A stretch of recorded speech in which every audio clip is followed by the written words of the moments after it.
ready? This is my part of the control tower. We gonna chant them down. We gonna push them down. We gonna break them down. Get ready to sing. 1, 2, 3. I'm an alien in my country. Think it's needless, that shouldn't be. Foreigners taking over slowly in my country. Lord have mercy. I'm an alien in my country. Government pretend that they can't see. Foreigners taking over slowly like a bulldozer. They gon' crush me. Think it's Nevis where I was born. There will be no place for me to hold on. We'll be sinking, we'll be drowning in deep water. There'll be no recover.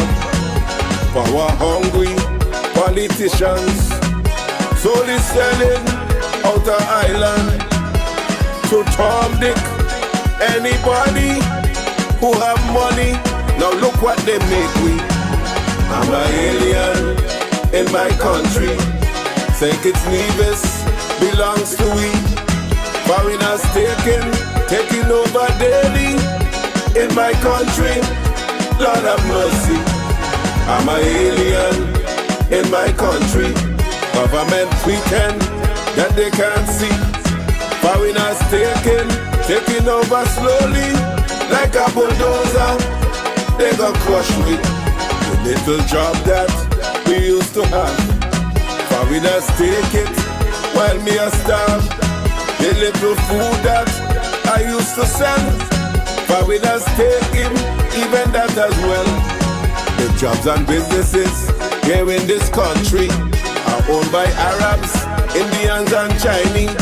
Gone to the beach, this white man tell me to get off of his property. I'm an alien in my country. Think it's Nevis, that shouldn't be. Foreigners taking over slowly in my country. Lord have mercy. I'm an alien in my country. Government pretend that they can't see. Foreigners taking over daily like a bulldozer. They gon' crush me. DJ Morrishaw came and tell me. He said, mighty, listen carefully. There'll be no place in our country left for our we. Watch and you will see. Foreigners will be Prime Minister. Foreigners will be Premier. Foreigners will be Governor. Cause of passport money, we're going back in slavery. I'm an alien in my country. Think it's Nevis, that shouldn't be. Foreigners taking over daily in my country. Lord have mercy. I'm an alien in my country. Government pretend that they can't see. Foreigners taking over slowly like a bulldozer. They gon' crush me. If you are proud to be a Kititian, if you are proud to be a Nevisian, then take your flag up in your hand and wave it in any direction. This land belongs to you and me. So stand up with pride and dignity and tell them foreigners bully. They ain't gonna chase me out of we country. I'm an alien in my country. Think it's Nevis should belong to we. Foreigners taking over daily in our country. Lord have mercy. I'm an alien in my country. Government pretend that they can't see. Foreigners taking over slowly like a bulldozer. They gon' crush me. Put up the flag and wave. Come on. Put up the flag and wave. Let me see you say. Put up the flag and wave. Let me hear you say. Put up the flag and wave. Let me see you do it. Wave it. Wave it. Let me go. Let me go. Let me go. Let me go. Put up the flag and wave. Put up the flag and wave.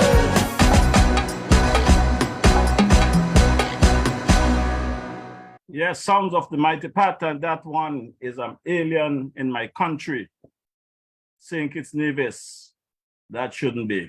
I'm DJ Morrishaw, and I'm coming to you live and direct from my bunker here in the Republic of St. Paul, St. Kitts.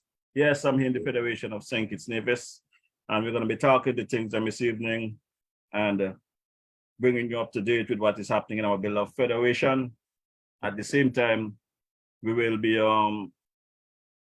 talking the things that you, the people, have spoken to me about. But in the meantime and between time, that is the original mix of the Mighty Pat, Alien. We're gonna drop the remix shortly. But before we get into the remix of Mighty Pat, let's start off the program on the right track. Let's deal with my boy Dwyer, early o'clock. Drop this commentary, a very powerful commentary that Dwyer has here today. So let's deal with that commentary and then we'll come back and continue with the updates from the Mighty Pat, the alien in my country. So let's go straight to Brother Dwyer's powerful commentary for today. Stand by. Greetings. Today I'm going to present a number of different scenarios to you in the hope that you will ponder on them and decide for yourselves whether you have been suffering as a result, at least to some extent, of inefficiency and or corruption on the part of public officials over the years. Remember, more inefficiency and more corruption mean more costs to you, the taxpayer. They also mean less money would be left back in the treasury to provide you with safe and reliable water and energy, with a sustainable, nutritious food supply, with strong infrastructure, good health and education services, stronger national security, a better trained and disciplined workforce and society. The more inefficiency and corruption there are, the worse it is for the country. We need to understand that. So here are the scenarios. Scenario number one, the F.T. Williams Highway. The quality of work on that highway is poor, and it is worst on the roundabouts, particularly those on the eastern and western sides of Gillard's gas station. It's embarrassing. What was the cost of building that highway? You have a right to know and a responsibility to find out. It's your money. Were the contractors fully paid off? And if so, why? Given the terrible quality of work that was delivered. Who supervised that project? Are you satisfied with the project and the supervision? Well, you don't know how much it cost you, but you need to find that out and decide whether you're satisfied with that as well. I don't believe your money was well spent on that project. Scenario number two. The second cruise pier at Bastia is said to have been estimated in the beginning at $40-something million. And I am told ended up at over 60 million US dollars. You're looking at 14-15 million US dollars extra. That's about nearly 40 million EC dollars. That has to come from the public purse, whether directly or through SCASPA. Don't you think you have a right and a responsibility to get the details of the operations and expenditures of that project? Isn't it your money that was spent and is being spent and will be spent for years to come to pay off for that project? Why do all of these things end up costing much more than originally estimated? Why? Not a little bit more, much more. Let me tell you, inefficiency and corruption in public office tend to keep people poor and countries underdeveloped. Remember that. Scenario number three, the Bastia High School project. Please somebody explain to me how the former administration could have paid, I am told, $15 million plus in project management and other fees in relation to the BHS for a project that never got off the ground. What the management was about, what was it about? This warrants a full reporting and accounting to the people of the country. Remember, it's your money. And while the government is reporting on this, we also need a full report on the printery project on the bottom of Church Street that has been going on almost since Noah built the ark. Is it unfinishable? What were the original costs? What are the costs up to date?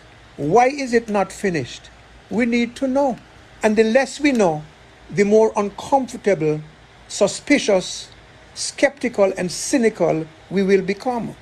The public has been asking also about the Bastia High School demolition project and asking why the work wasn't spread among a broader number of service providers. Why not? If more can do the work and it doesn't crowd things or create unnecessary problems, why not spread the bread?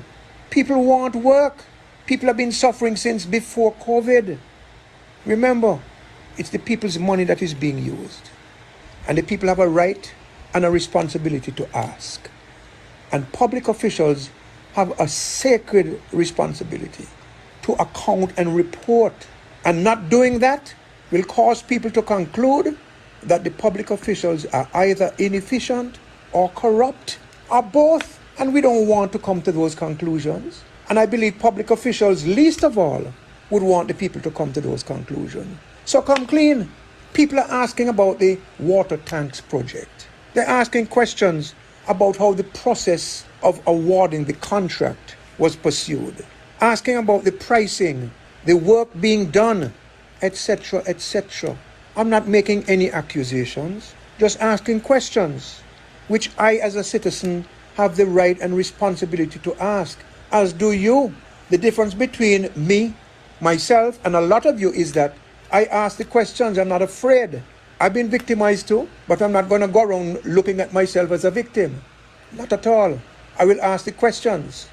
Transparency, accountability, and sharing of information in a fulsome and timely manner are not only fundamental to democracy and good governance, they also give the public a sense of being informed and a level of comfort, confidence, and trust, which has to be much better than the dark cloud of doubt and suspicion which has been hanging over this country for so long.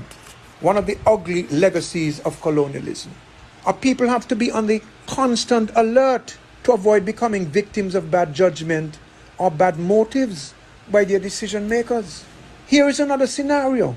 When Team Unity were in office, one of their ministers was allegedly involved in an incident with a female police officer. I think it was assault or something like that.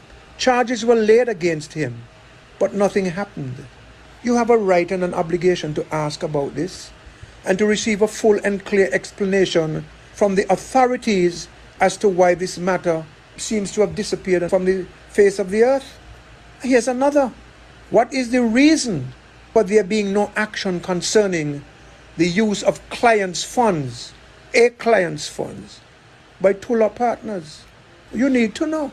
Efficient and undistracted decision makers always make sure that justice is done to the very end and that we're all equal before the law. That is what efficient and undistracted and committed decision makers do. Imagine if this were you or a loved one. What would you be facing? Why would you think you are in line to be hurt or to face the music of justice, which is not a sweet tune, while others appear to be untouchable? Doesn't that upset you? Is that the kind of country we want to live in? That is why Lady Justice is blind. She doesn't discriminate. Yet the reality seems, in the minds of many of us, that discrimination is more the rule than the exception. Here's another thing that you need to know, and that is the number of citizenships granted under the CBI program. You have the right to know because you are citizens of this country, and because there are potential dangers if, for one reason or another, a mass of these CBI citizens decide to come home to St. Kitts Nevis, to live and to work. As it is, you are already getting pushed around, displaced and marginalized by people coming in here from foreign lands who are not citizens. And this is being encouraged by the establishment. We've discussed this time and again before. And you are partly guilty for all of this too, because you all complain and mumble and murmur, but you do little or nothing about it. Back to the CBI.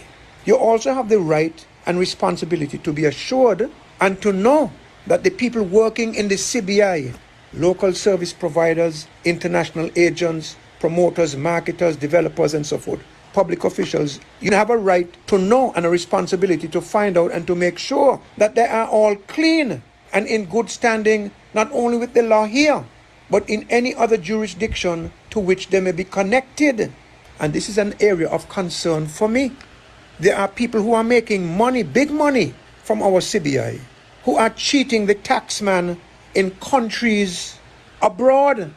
And when something like that happens, it has a negative effect on our CBI and our economic survival and our image and reputation in the world. This is not a specific accusation I'm going to make now. I'm just going to give you some numbers. An international agent can make up to $40,000 per application, which in a number of instances is more than the government used to get. That's how ridiculous it became. If a particular agent, and I'm being hypothetical, based in country X, which is a tax jurisdiction, earns $4 million a year, but declares only half of that, he or she will be in problems in that country. And those problems can touch and embarrass us internationally. He or she can end up doing serious jail time and facing massive government fines in that other country. That is very likely to have a negative effect on us. So maintaining a clean system is even more important than we imagine. A service provider could declare to the authorities in his country that his firm or company earns $5 million annually, when in fact it earns 5-6 times that. If he's doing that in certain countries, it's just a matter of time before he or she gets caught, because that it could be tantamount to tax evasion. And cases like that usually attract wide international media attention. Now, one of the things that the authorities in that other country will definitely want to know, if they're being shortchanged in terms of tax, is where is the rest of the money? They will know that they're being shortchanged because of the efficiency of their financial intelligence machinery. Their investigations will lead them to who the person has done business with, who he or she has paid money to, who he has been giving money to.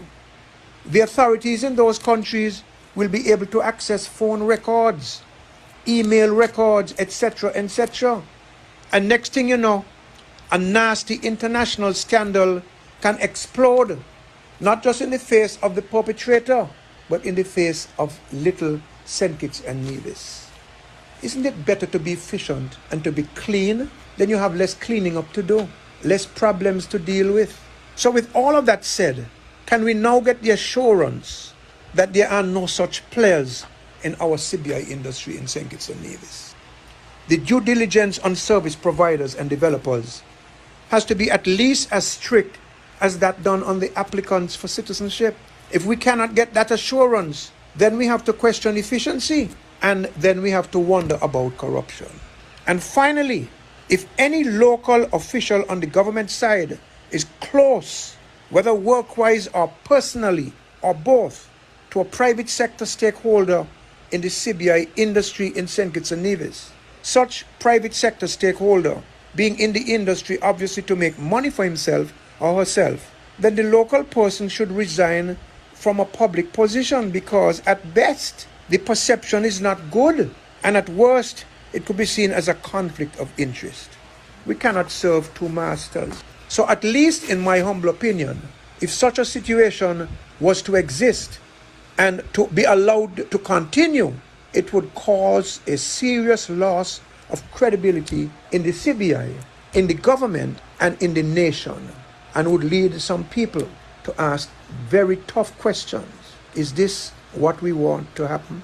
I leave you to ponder on these things, as time and circumstance going forward will tell whether we, as a people, have the character and the self-worth and the sense of independence to demand information, and whether that proverbial stuff will hit the fan for some people sooner or later.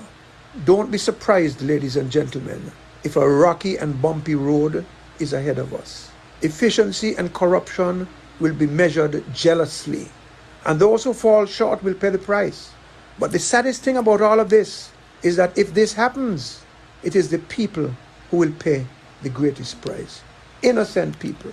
And I can't say we're all innocent, because we're adults and we have citizen responsibilities to make sure that those who make decisions on our behalf do so properly.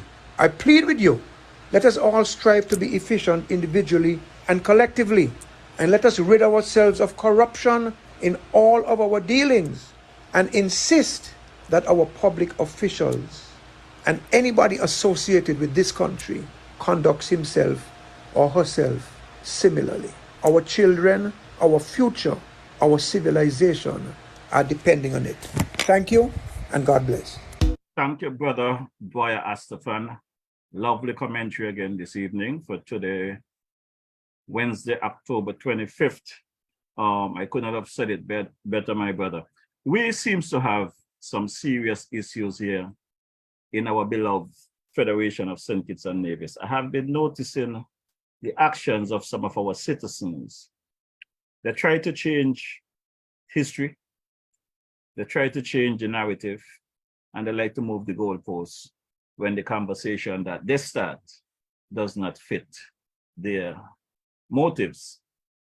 But all in all, we will get the matter resolved one way or the other, because when you look on the brighter side, no matter what we think we are what we have, the Almighty God always there to put us straight, to fix us. So I just want to say to the people of St. Kitts and Nevis, hold strain, keep the faith, because I can assure you, better will come and better must come. You know, before I get too far into the program this evening, I just want to give some quick update before I get into saying hello to a few of you folks. I just want to say last week I gave some updates that I sent out messages to both the Minister of Health in Nevis, Ms. Nisbet. I guess she still have not received her data as yet. I have not heard back from her. I realized during the premier press conference yesterday, he also invited residents who wish to come to these press conferences. They are allowed to come and ask questions. Why didn't he say that to me on Monday?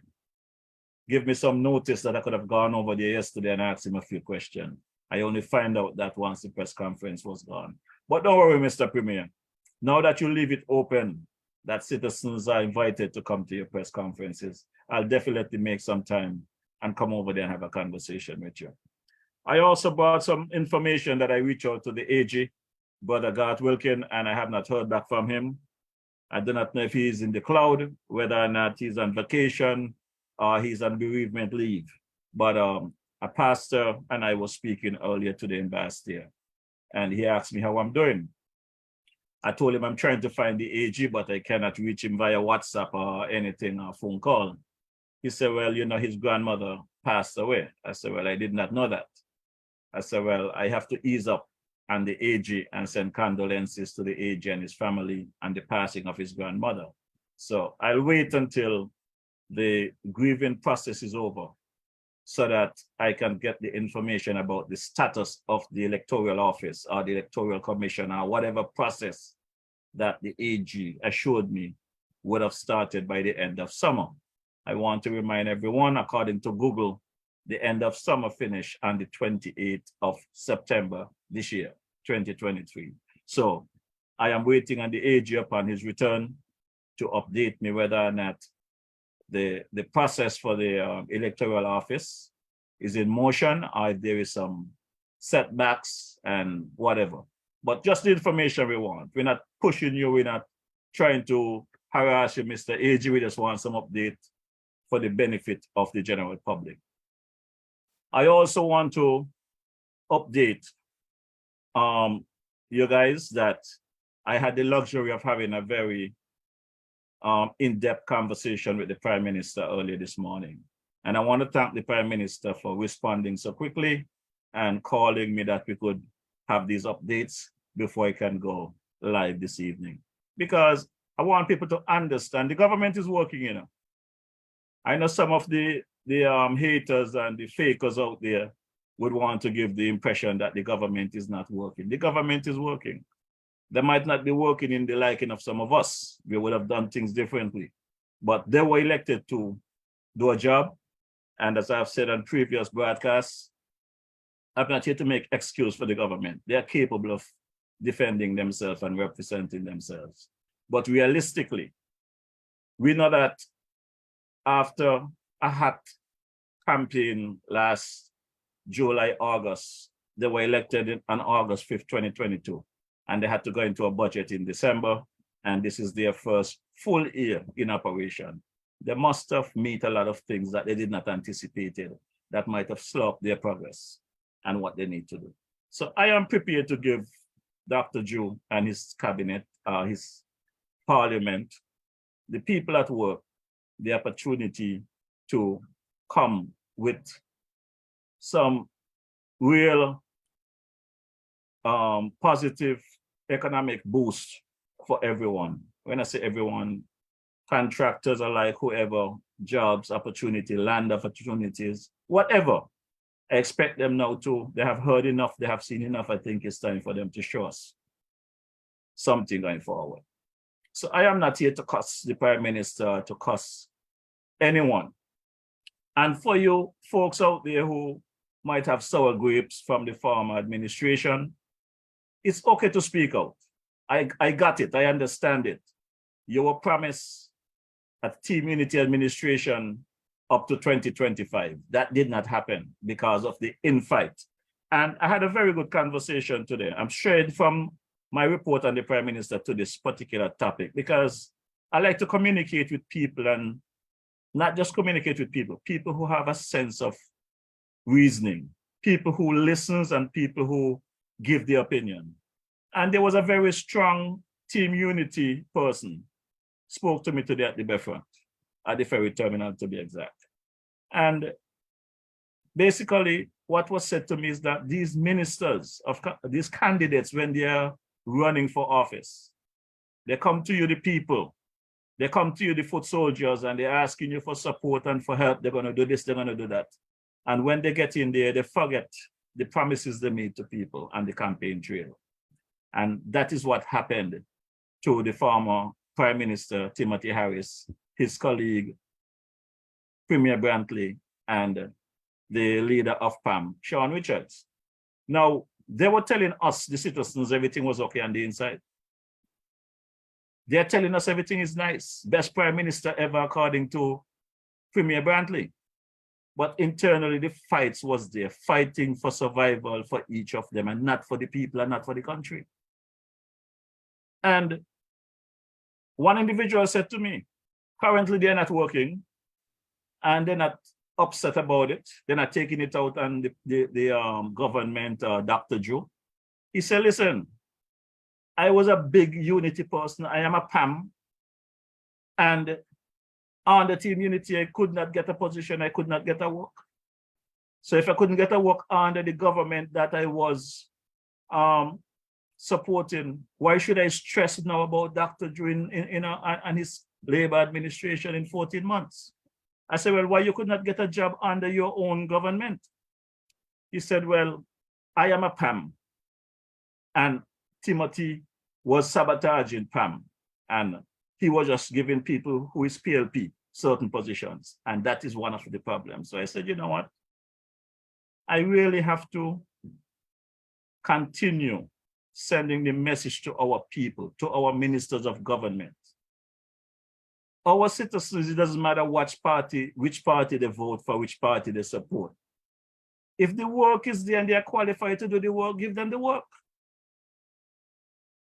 I am well aware and very much believe that when a government changes, there are certain people you got to move from certain positions because they're going to sabotage your government. They don't support you.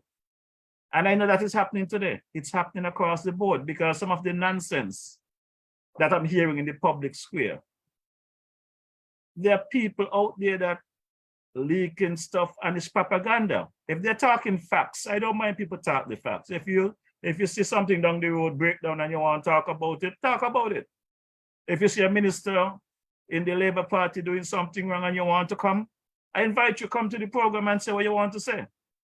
But I'm going to ask you guys, don't come and tell me, DJ Morrishaw, well, you were giving the former administration hell, and now you're not saying this about this government and that about this government. You're seeing things through your eyes, through your lens. So if it's something you want to bring to the public, you're welcome to come on the program here and say what you have to say. I also have a right to question you based on what you're saying. Don't let it be an argument.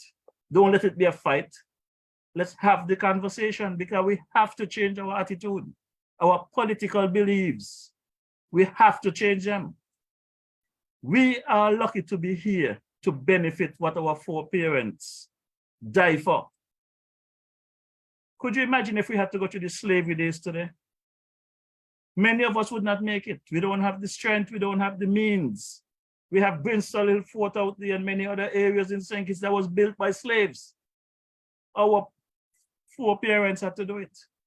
Some people come in and just bang them out on social media, bang them out on radio, spread false news. And when you question them about it, they say, boy, it's politics. We just say it if people want to believe, they believe. But why? Why would you want a medium to use a medium like this to just spread propaganda? Let's come with the facts. Let's deal with the facts. So back to the Prime Minister, Dr. Joe.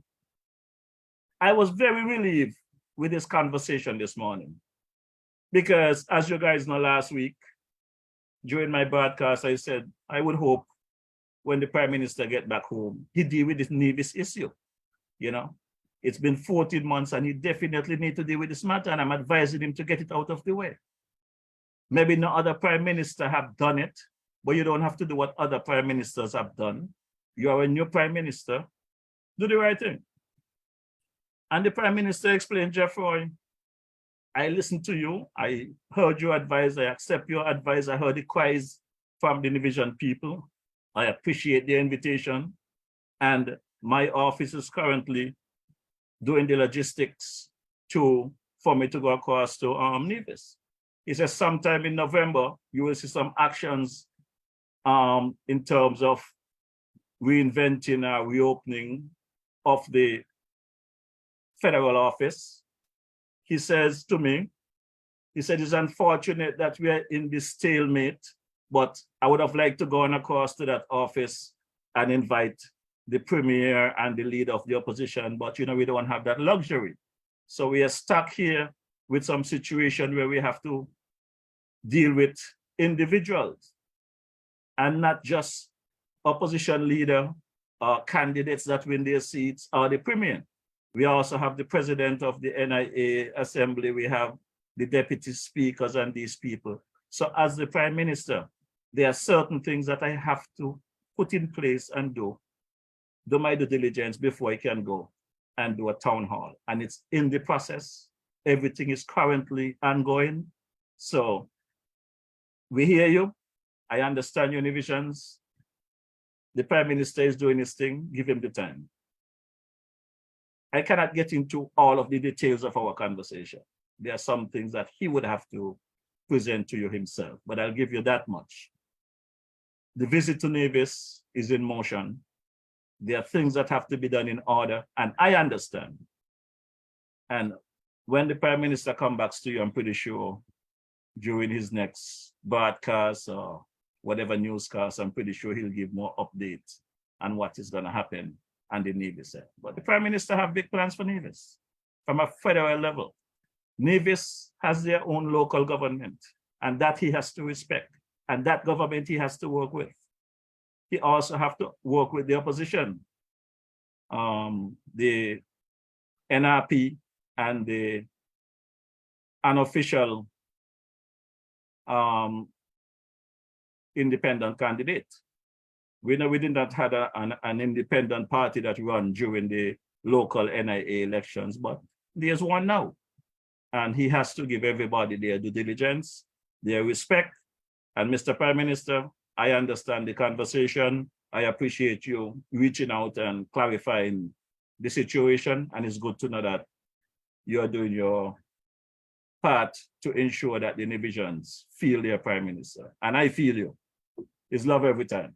Now that we move off from the report from the Prime Minister, I just want to let Ivor Henry know something. I am not going overtime tonight. I come here to present some facts, some updates, and I'm getting out of here at 8:00 p.m. sharp. Let me say good evening to some folks online. Good evening, Brother Kent Gonzalez, aka Brother Kent. Sister Debbie, how you doing? Farrell and crew. Deidre Smith Farrell, good evening. How are you doing? Hope all is well. Also, Veronica Roberts, good evening. How are you doing? Hope all is well with you. Livingston Brown, how are you doing, sir? Livingston Brown, in the Virgin Islands, hope all is well. Mona Davis, good evening. Want to big up Clayton Davis as well. Boo and Evelyn there. Yulin there in the Virgin Islands. Maui Saran. How about Hugh Coleman? David Senior, how are you doing? Brother Thaddeus Deposwell, good evening. How are you doing? Sandra Griffin, David, how are you doing? Hope all is well. Casey King, Sergeant, how are you doing? Good evening. Millicent Cornelius, good evening. Jeffrey Pemberton, how are you doing? Livy Brown.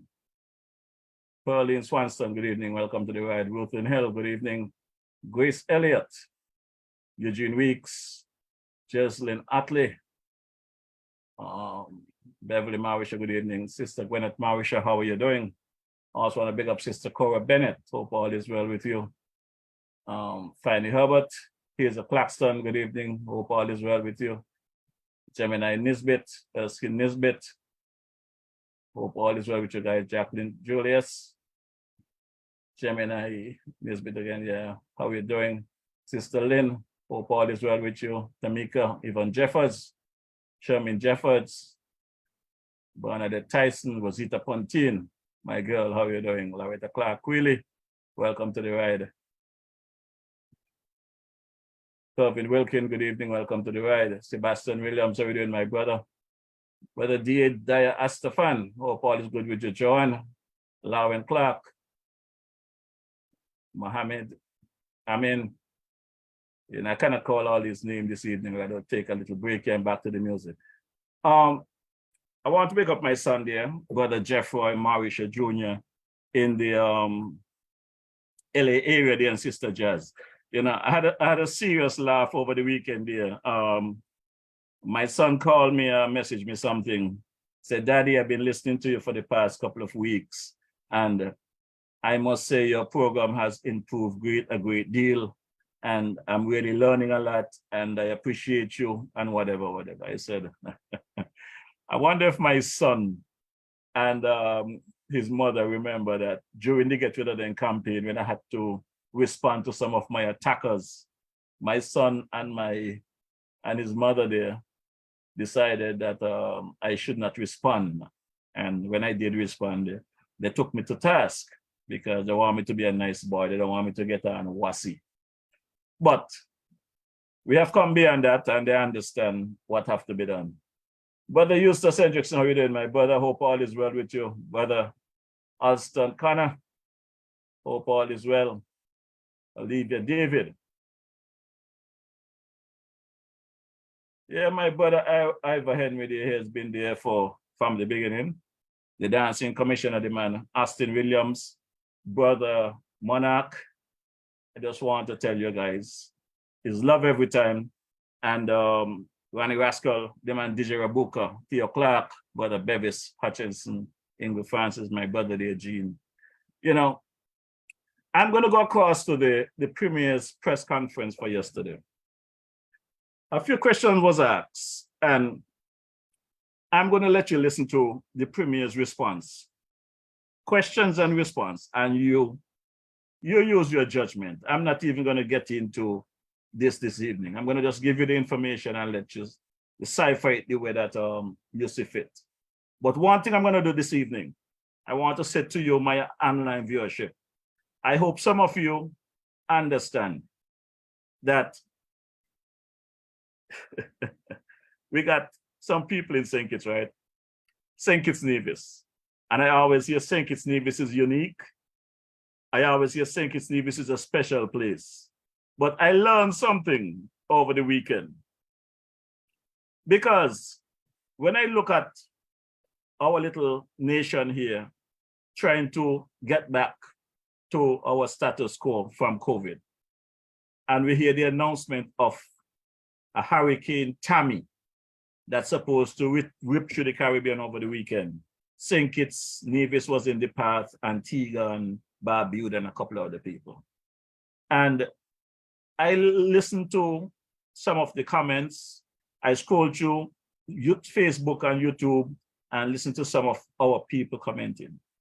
And what is amazing is that I'm hearing people in St. Kitts complaining, and even some in the diaspora who might be chiming in.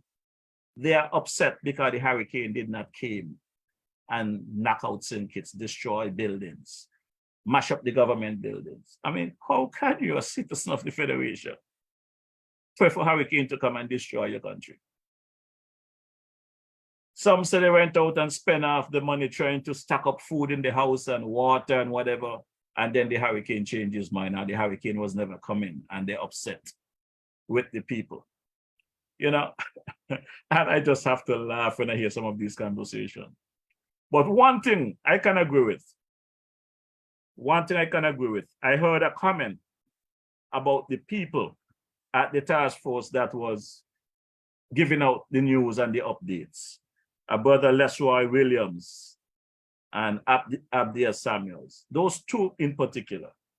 I'm not so worried about Mr. Burke, the meteorologist. I am more concerned about LeRoy Williams and Abdia Samuels, because those were the two main people during the COVID briefing that was speaking. And I still have not had the opportunity to ask them, why did they stand up on those platforms and present information that, in my view, because I challenge them all the time, was wrong information about the COVID situation.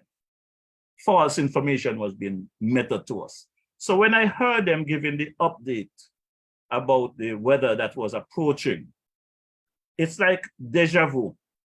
Like, here they go again, misleading us, giving false information. So basically, when they spoke about the hurricane that is upon us and we need to be prepared and whatever, and then the hurricane did not touch us, just some light wind and rain. I mean, I could understand how some of the people feel. I think it's time for the task force, SKNIS, whoever they are, find some new faces. Those faces have left a very bad taste, a very bad sound in people's ear, a very bad view for people's eyes. I'm not saying throw them to the dogs, but find some new people to put on the front stage, because these folks are creating some anxiety when people hear them or see them. I personally have no problem with Mr. Williams. Mr. Williams has always been respectful, but when it comes to Abdia Samuels, that guy, I do not know whether he had to tell lies or whether he did not know what he was saying. But why I believe he know he was lying is because I challenged him on many occasions. And he either avoid me or continue lying to me. So when it comes to Abdia Samuels, I have no love for him in that regard. I love him as a person. I respect him as a person. But his work ethics, I have a serious problem with. Very serious problem with. Because it doesn't matter who the person is, prime minister, doctor, lawyer, chief cook. If they're giving you false information to bring to the general public, you tell them, no, I'm not doing it. You do it yourself. Nobody can come and give me false information to bring to you, the general public, my online viewership, no matter how much they're paying. I am not doing it. And when these guys come out talking about the volunteering, they're not getting an extra dollar for what they're doing, the volunteering. And you find out after the breakup that they split up over $300,000 amongst themselves. Some get 15,000, some get 27,000, some get this, that thousand. And, you know, these things, they should still be investigated, you know. There should be some way of recouping some of those monies that they said there was volunteering, that they was not getting paid. You know? So since you wasn't getting paid, it's like you and some friends hanging out and they tell you they're broke. They can't buy a drink because they're broke. And some woman or man, some of them favor man, so is dating, pick their pocket and they start to cry how much 100 they had and they lose it. Come on. You know, we have to cut out our nonsense. You are placed in a position to work for the general public. You're a public servant. Do the right thing by the general public. And that is my issue as I head across to Nevis, to Premier Brantley. He continues to tell a lie after a lie after a lie to cover up a lie. All Premier Brantley need to do is come forward, tell the people the facts. Because if you continue lying, my brother, eventually you're going to drop on your own sword. Only but so much lie you could tell and get away with it. And the people of Nevis is going to wake up one day and realize enough is enough. Nobody calling out for no guns and no stones. But it comes a time. I could tell you this, you know, if you was a part of the Team Unity administration, the former Prime Minister, Timothy Harris, he promised me a meeting in 2019. A whole year passed. He ran around, bullshit me, no meeting. Election come in 2020, he locked down the country, he out, tap out, thought he would have leave me out there, right?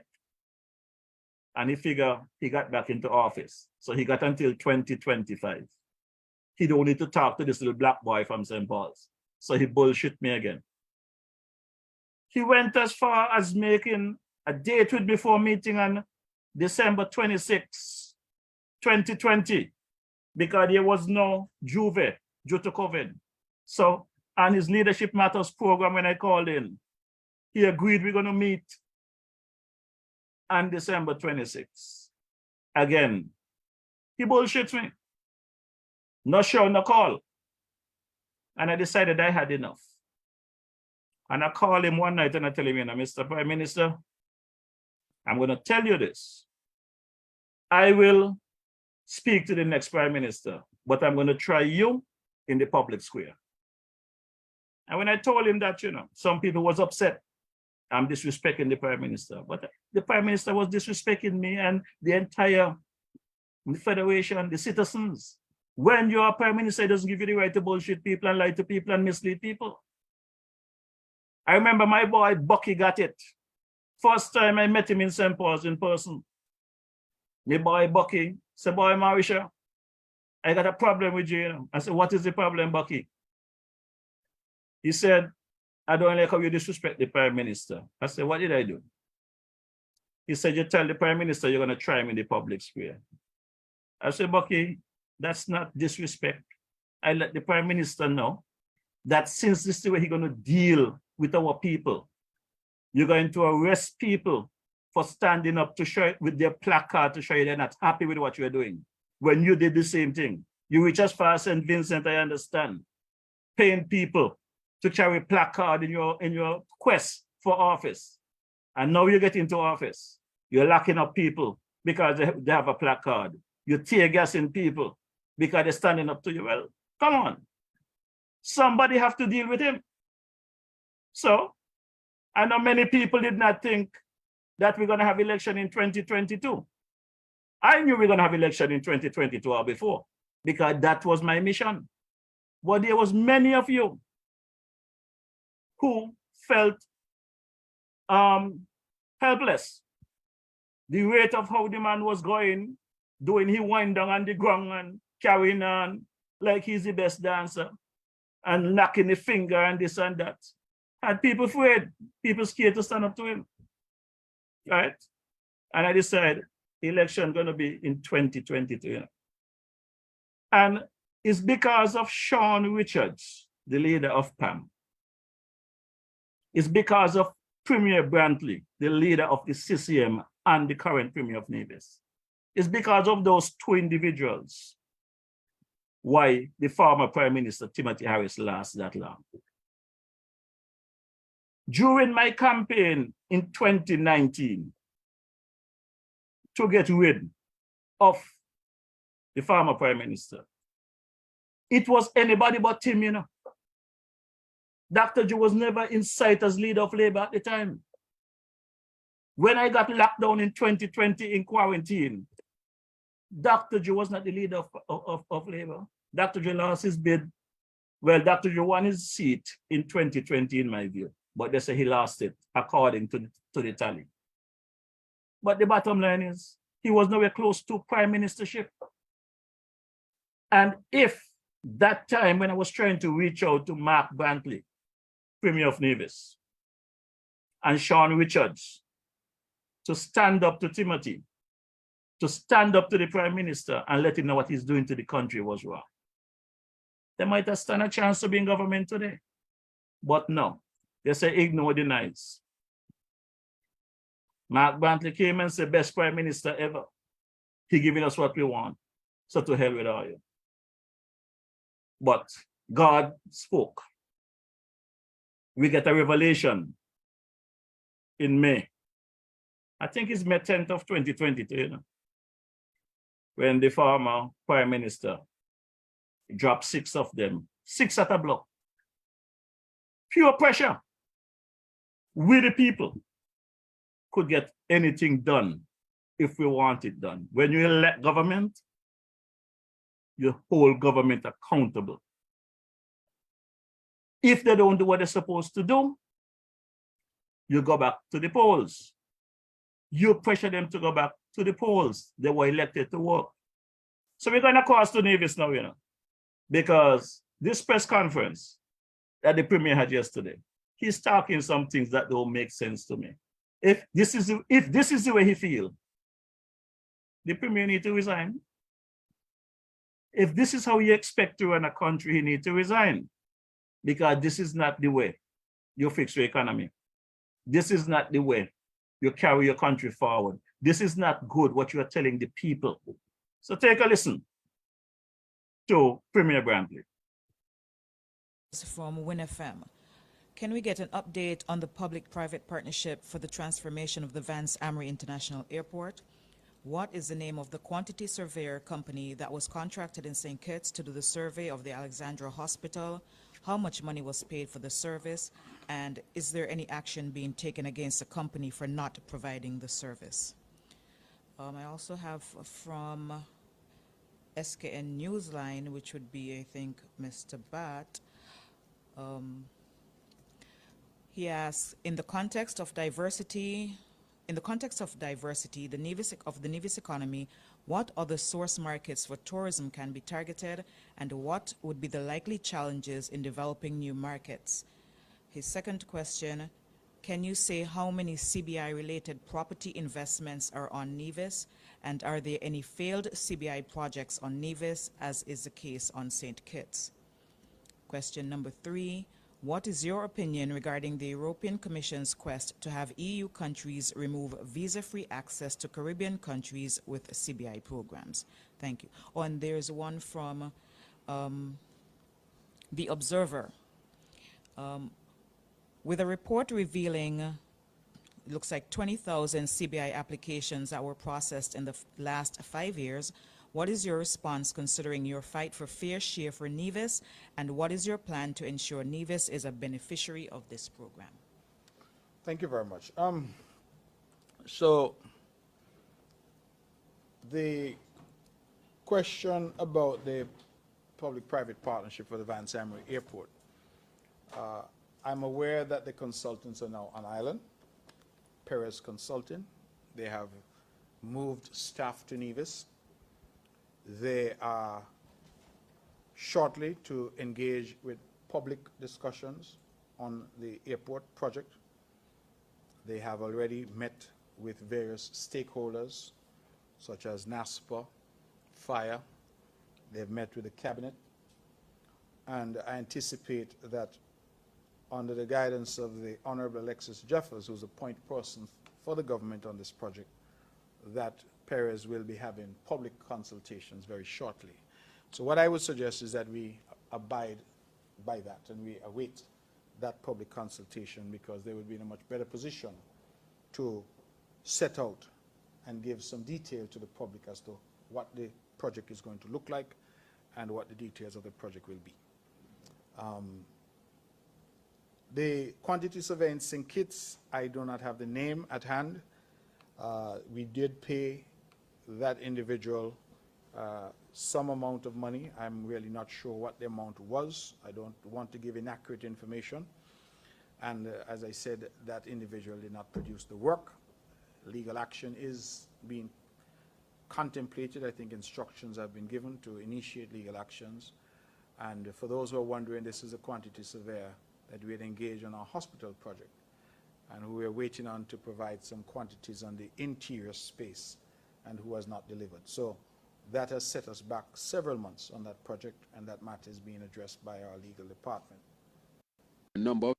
Are you trying to tell me that that serious matter of the quantity surveyor from St. Kitts that the Premier spoke about so eloquently a few weeks ago, he do not know who the person is, and he does not know how much money is paid? Does the Premier really expect us to believe this? Is the Premier coming down with early stage of dementia, Alzheimer's, or his lies is getting the better of him? Mr. Premier, Premier Mark Brantley, DJ Morrishaw here. I am telling you that's a boast-faced lie. Is there a quantity surveyor that was paid, yes or no? And if so, who it is? How much was paid? Simple. You'll have to post things on your Facebook page every morning or your social media thing. Put it up tomorrow. Tell us who the surveyor is, how much, and were they sued, as you claim. This thing been going on for too many months now. These lies is too plain. Not even little 5-year-old kids gonna lie like that. You're a grown man. You know, this is unacceptable for a Premier. You know you're coming to a press conference. You know we're gonna be following up with questions about the hospital. You know you spoke about this quantity surveyor at least on 2 previous press conferences, and you're gonna come now talking about you don't know the person and how much paid and the status of the matter. Well, Mr. Premier, you said you had 4 weeks for the people in the US who are supposed to provide it, this quantity survey. I just want you to know the end of October is coming. That's the end of your time. So I hope next week on the 1st of November, you could come with something for my program. Let me report something positive next Wednesday. You know, let me report something positive, please. Because it cannot be negative all the time. I need something positive to bring to the people, Premier Brantley. This nonsense with the hospital wing that started at 6 million, that went into 17 million, that went into 18 million, that is somewhere now in the 30+ million. Started in 2017 officially, you know. They say started before, preparation. But the groundbreaking, I understand, was in 2019 with a 24-month turnaround to completion. And in 2019, you should have been operational. But this is 2023, and we are nowhere closer to the structure. You paid the outside of the building to make it look like it finished for your campaign purposes last December. Your campaign was to tell people the hospital is going to open soon because you paint it up nice color. Now, the place is a shell. We're not even sure it is usable for what it was designed for. And you're telling us you get a quantity surveyor from St. Kitts, 2 miles across the road. Well, Brother Brantley, if the information was that important for you to provide, you could have asked one of your staff at the press conference to make a phone call to your office or to whoever the person dealing with the matter and get that information if you really wanted to provide the information. I have seen you at your press conferences ask folks for information and they provide it on the spot. So you had enough time to do that. Stop playing games. Even donkey sensible these days, and you want to believe that we are jackasses. Jackass sensible now. Jackass kicking off people when people jump on their back and they treat them bad. So let me hear what Van Wager had to answer, because there again is another station that I keep saying. They need to really cut out this favoritism, political, this and that, you know. They need to deal with the people of Nevis properly. Ask the question then. Understand? Ask the question, get the answers. You guys are out of ideas. Let somebody who got ideas and willing to work come in and do the work.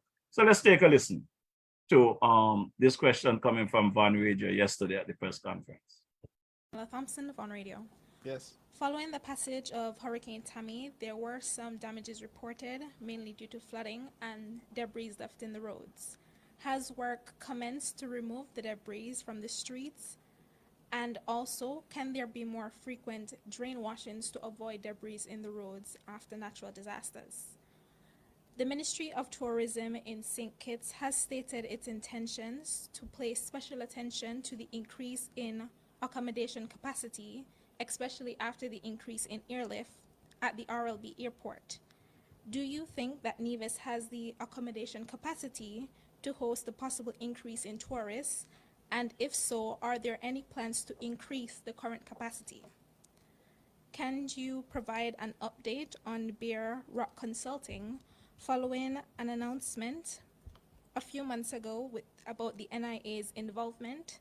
And can you, if you are at liberty, provide an update in relation to the status of Nisbet's plantation? So the Bear Rock Consulting? Yes, that's correct. I'm not familiar with Bear Rock Consulting. B-A-R-E?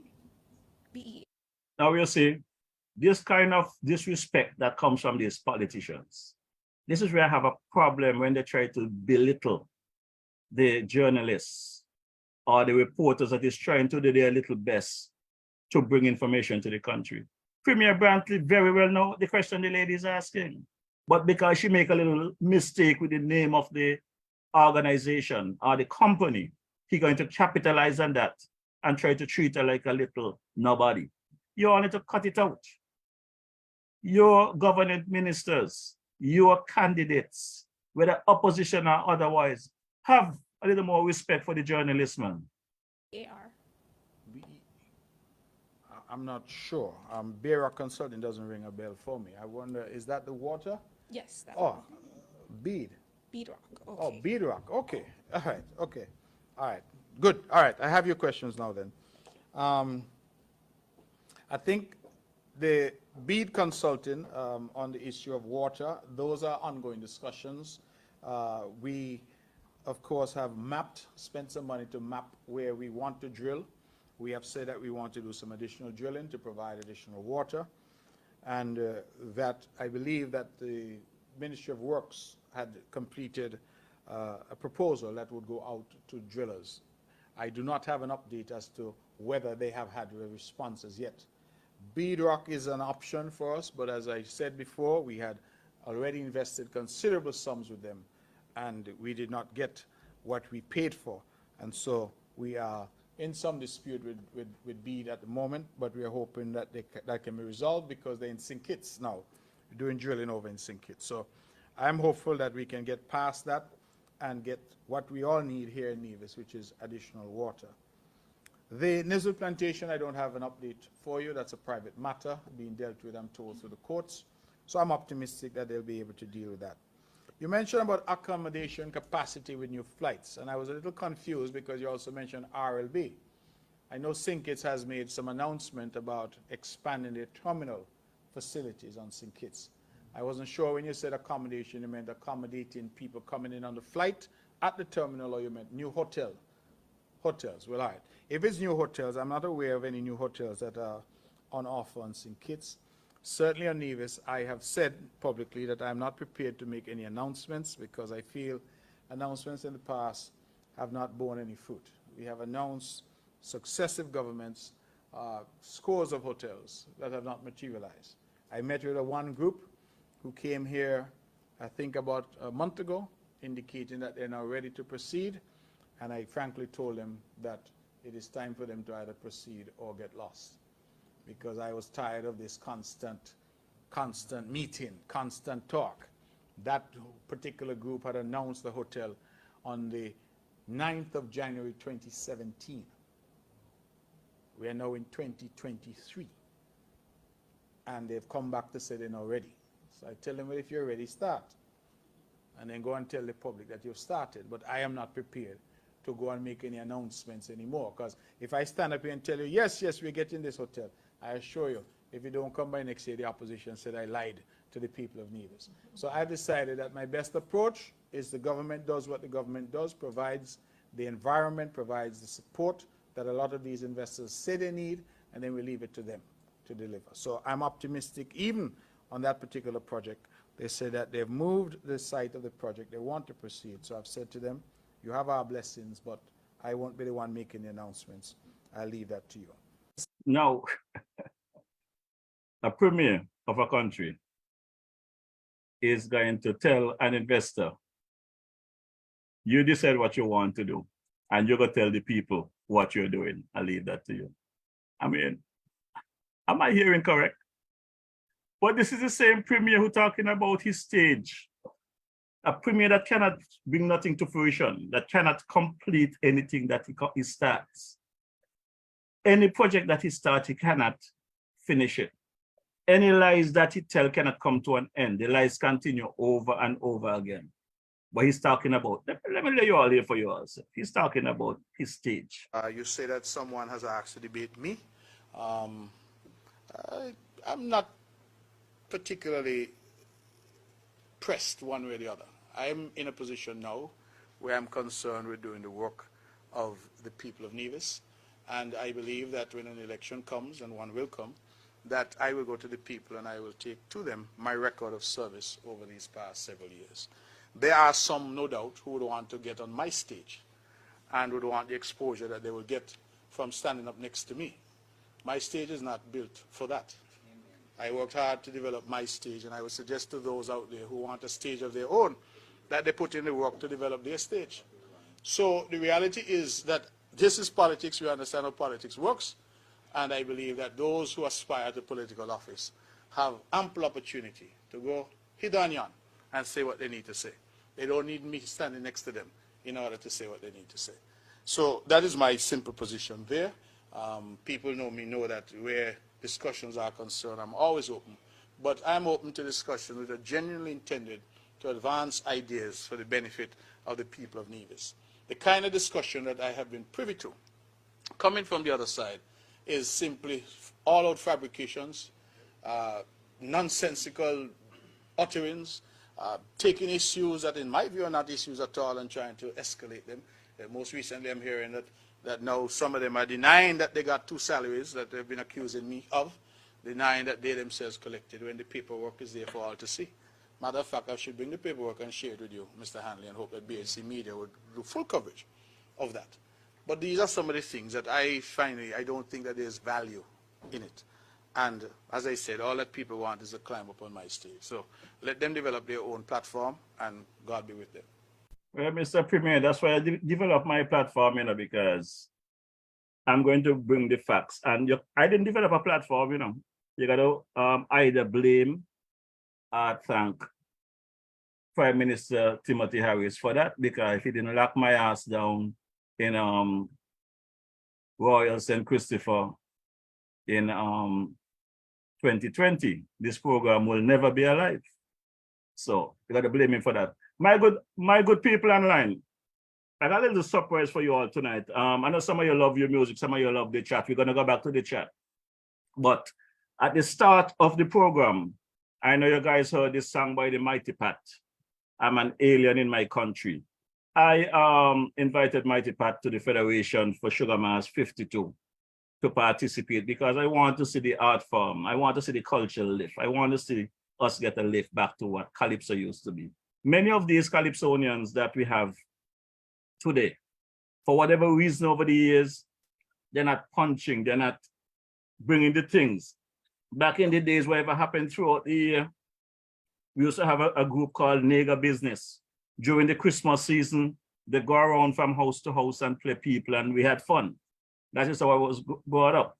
I grew to love calypsos and calypso tents, because when you go to these tents, the Calypsonians are singing about the good, the bad, and the ugly.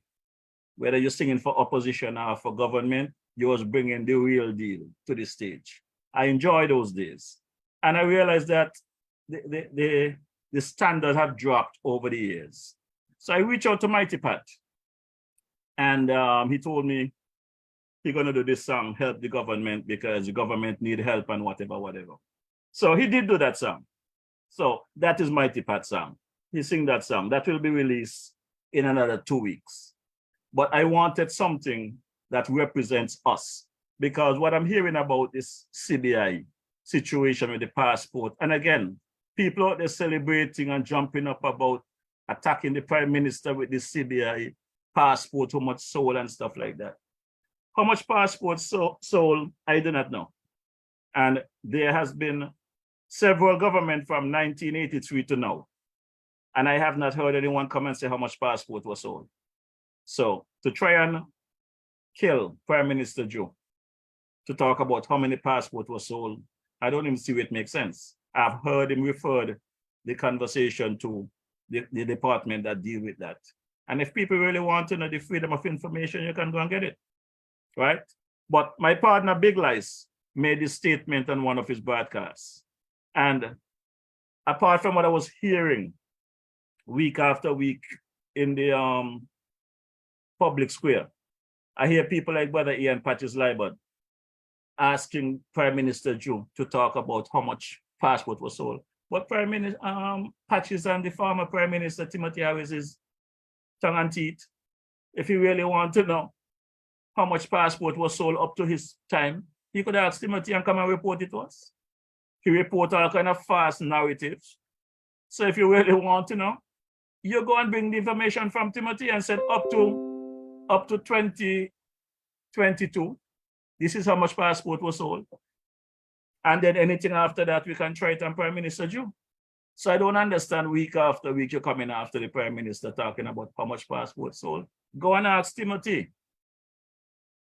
Bring Timothy on the program. Let him tell us up to 2022 how much passport was sold.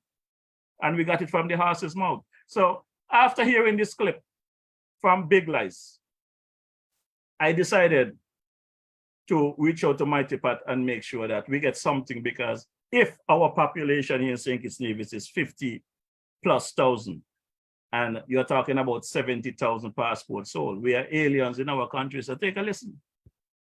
I want you all to listen to this carefully. That 70,000 passports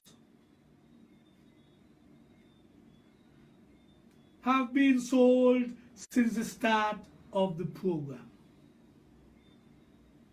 Estimated, but close to it. 70,000 passports have been sold. When I say sold, in the citizenship by investment, some people don't like to use the word sold, but 70,000 passports went through that process. 70,000 people. 70,000 passports mean that more passports were sold than our present population of local people, basically. Yep.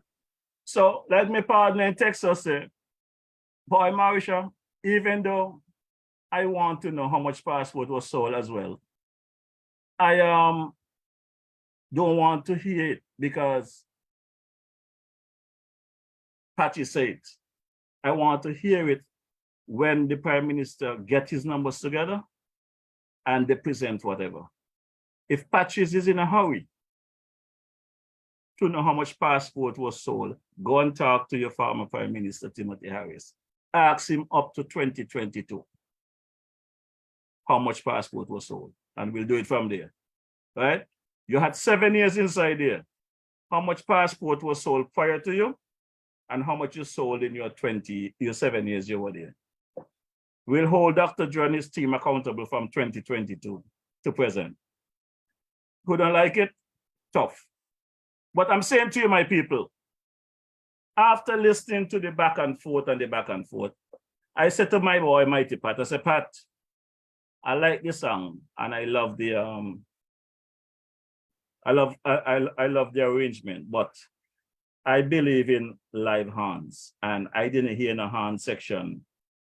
I didn't hear no hand section in that song, and I need my live hands. You know, you say, well, Morrishaw, if you need hands, you know what you need to do. You know, you got your boy who do your thing. So go and talk to him and let him deal with it.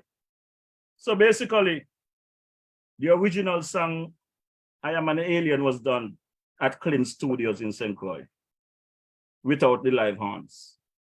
But I want you, the online viewership, let me know what you think about my genius there. Brother Malvern Gums, by way of Macnite. His mother is from Macnite, his father is from Anguilla. He was born in the Virgin Islands. But ever since I started working with this gentleman, this man is a musical genius. When he sent me the first part of the song, I basically sent it across to Pat. Pat made his adjustments, send it back to me, I made my adjustments, send it back to Malvern. And the end product, I want you, my online viewership, to give me your blessings, how you feel about it. Let me know whether you love the song or I need to go back to the drawing board. But I can say to you, I love the song. And I'm going to give you the new version of the song. And I even went as far as getting a TV track, because I love TV tracks. The TV tracks are much sweeter to me because you could hear the bass line, the instruments. When you have the singer in it, sometimes it takes away from the chords and the drive. So let's take a listen to the new version of I'm an Alien with the live horns done by Brother Malvern Gums out of St. Thomas, Virgin Islands. Are you ready? This is my part of the control tower. We're gonna chant them down. We're gonna push them down. We're gonna break them down. Get ready to sing. 1, 2, 3. I'm an alien in my country. St. Kitts Nevis, that shouldn't be. Foreigners taking over slowly in my country. Lord have mercy. I'm an alien in my country. Government pretend that they can't see. Foreigners taking over slowly like a bulldozer. They gon' crush me. St. Kitts Nevis, where I was born, there will be no place for me to hold on. We'll be sinking, we'll be drowning in deep water. There'll be no recover. Power hungry politicians slowly selling out the island to Tom, Dick, anybody who have money. Now look what they make we. I'm an alien in my country. St. Kitts Nevis belongs to we. Foreigners taking over daily in my country. Lord have mercy. I'm an alien in my country. Government pretend that they can't see. Foreigners taking over slowly like a bulldozer. They gon' crush me. The little job that we used to have, foreigners take it while me a starve.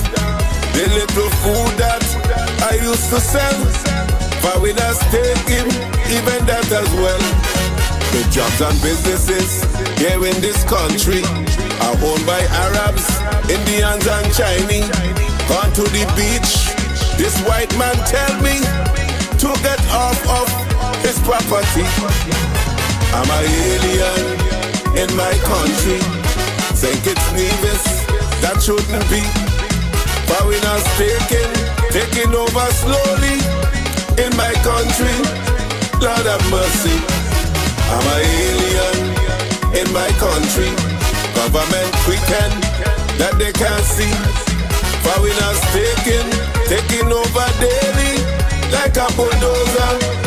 They gon' crush me. DJ Morrishaw came and tell me. He said, mighty, listen carefully. There'll be no place in our country left for are we. Watch and you will see. Foreigners will be Prime Minister. Foreigners will be Premier. Foreigners will be Governor. Cause of passport money, we're going back in slavery. I'm an alien in my country. St. Kitts Nevis, that shouldn't be. Foreigners taking over daily in my country. Lord have mercy. I'm an alien in my country. Government pretend that they can't see. Foreigners taking over slowly. Like a bulldozer, they gon' crush me.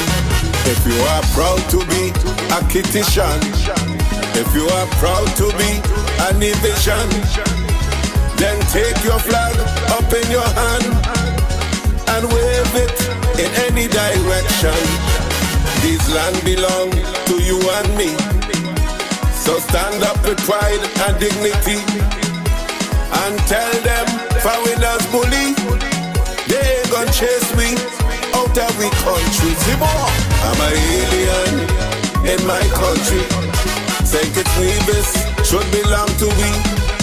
Foreigners taking over daily in our country. Lord have mercy.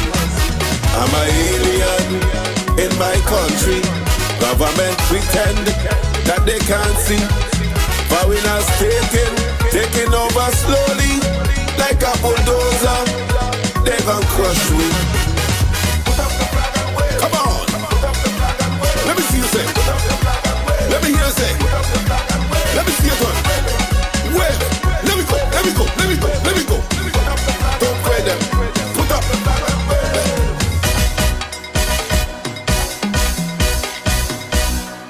Nice song there by the man Mighty Pat. That one is called I'm an Alien.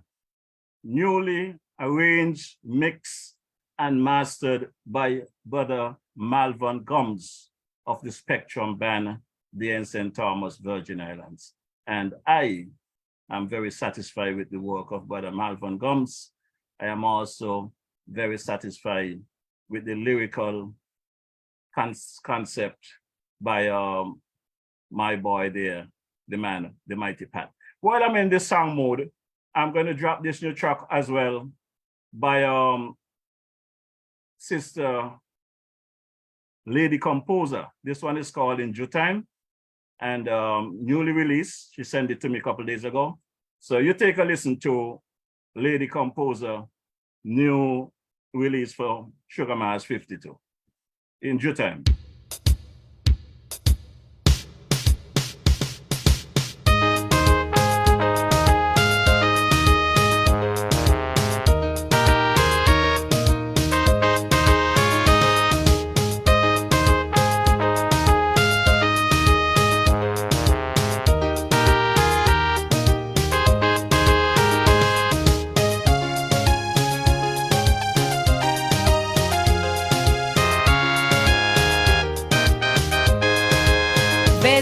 Of expectations of a new administration. Whoa, whoa. As soon as they take position, everybody looking for action. Whoa, whoa. Whether in their own interest or the country's progress, people reminding them of their mandate, not wanting them to hesitate, but to fulfill the manifesto and make things happen just so. But Rome was not built in a day. In due time, things will happen. Sometimes you will have to wait. In due time, things will happen. The government is at work, active and alert. In due time, it will happen. In due time, it will happen.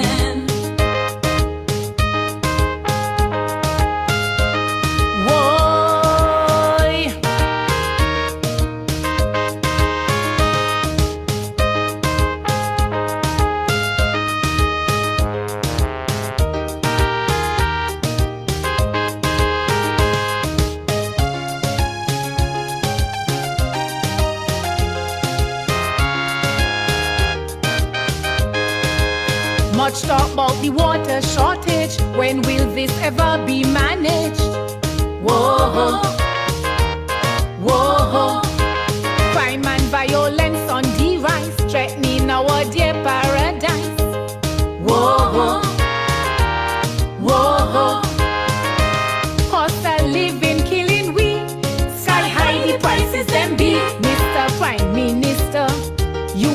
at the helm. What are you doing to solve these problems? Fellow citizens, my cabinet and I are putting measures in place to solve these problems. But keep in mind, Rome was not built in a day. In due time, things will happen. Sometimes you will have to wait. In due time, things will happen. The government is at work, active and alert. In due time, it will happen. In due time, it will happen.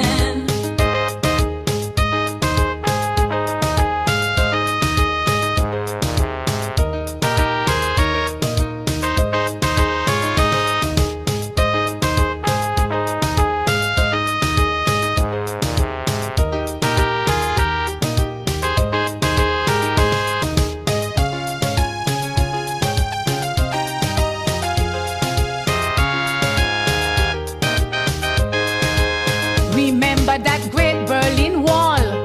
In time it did fall. Whoa, whoa. And apartheid in South Africa ended with the help of Mandela. Whoa, whoa. Yes, in time things happen. So have patience, my friends. For in due time, it will get better.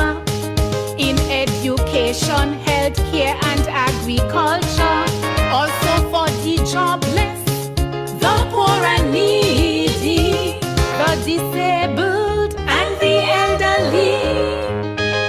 For Rome was not built in a day.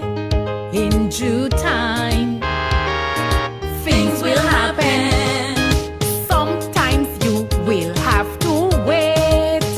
In due time, things will happen. The government is at work, active and alert.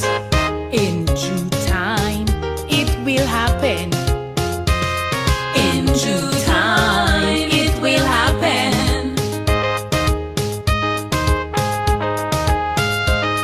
Whoa.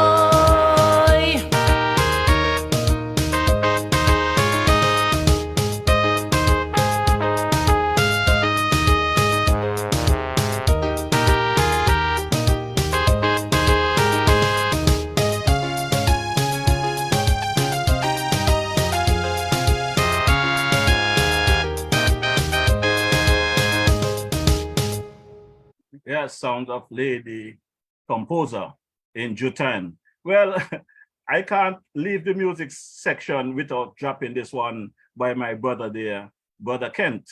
Lord Kent came up with something as well. He called this one the smutty side of Kent. So before I get back into the clips, let's drop this track.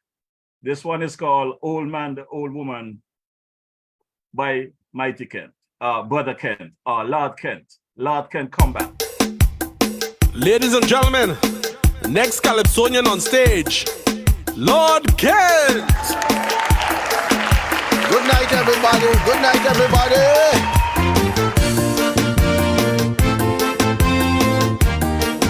All you like smut?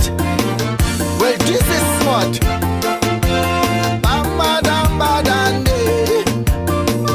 This is a story about my next door neighbors. An old man and an old lady living together as neighbors by me. This old man and this old lady living together most unhappily. Every night they must have a confusion. These old people I don't understand. But I had to stay home one night and listen as they argue out their sex life. Listen to the woman. The woman said, listen me old man, you always beat in your mouth. You say when you was young, you was a Dan. You had woman east, west, north and south. But now you go to be such a big old man, you can't handle this old woman. In the night when I want love up, you run up correction. never stand up. Tell me why. Bam, bam, Okay. guys, so you know the old man ain't taking that.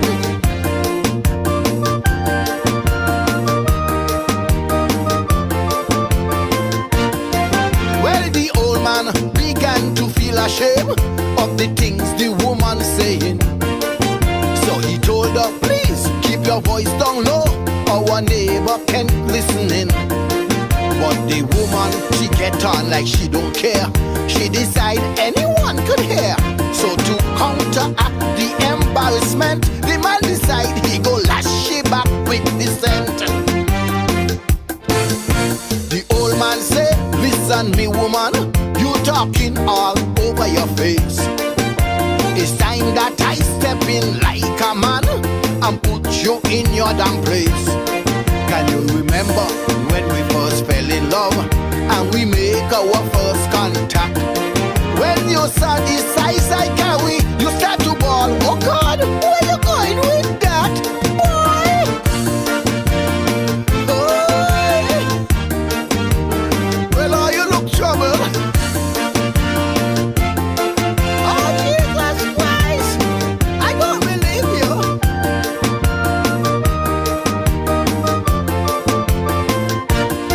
Well, the woman, she begin to cry. She say, oh gosh man, look what you do.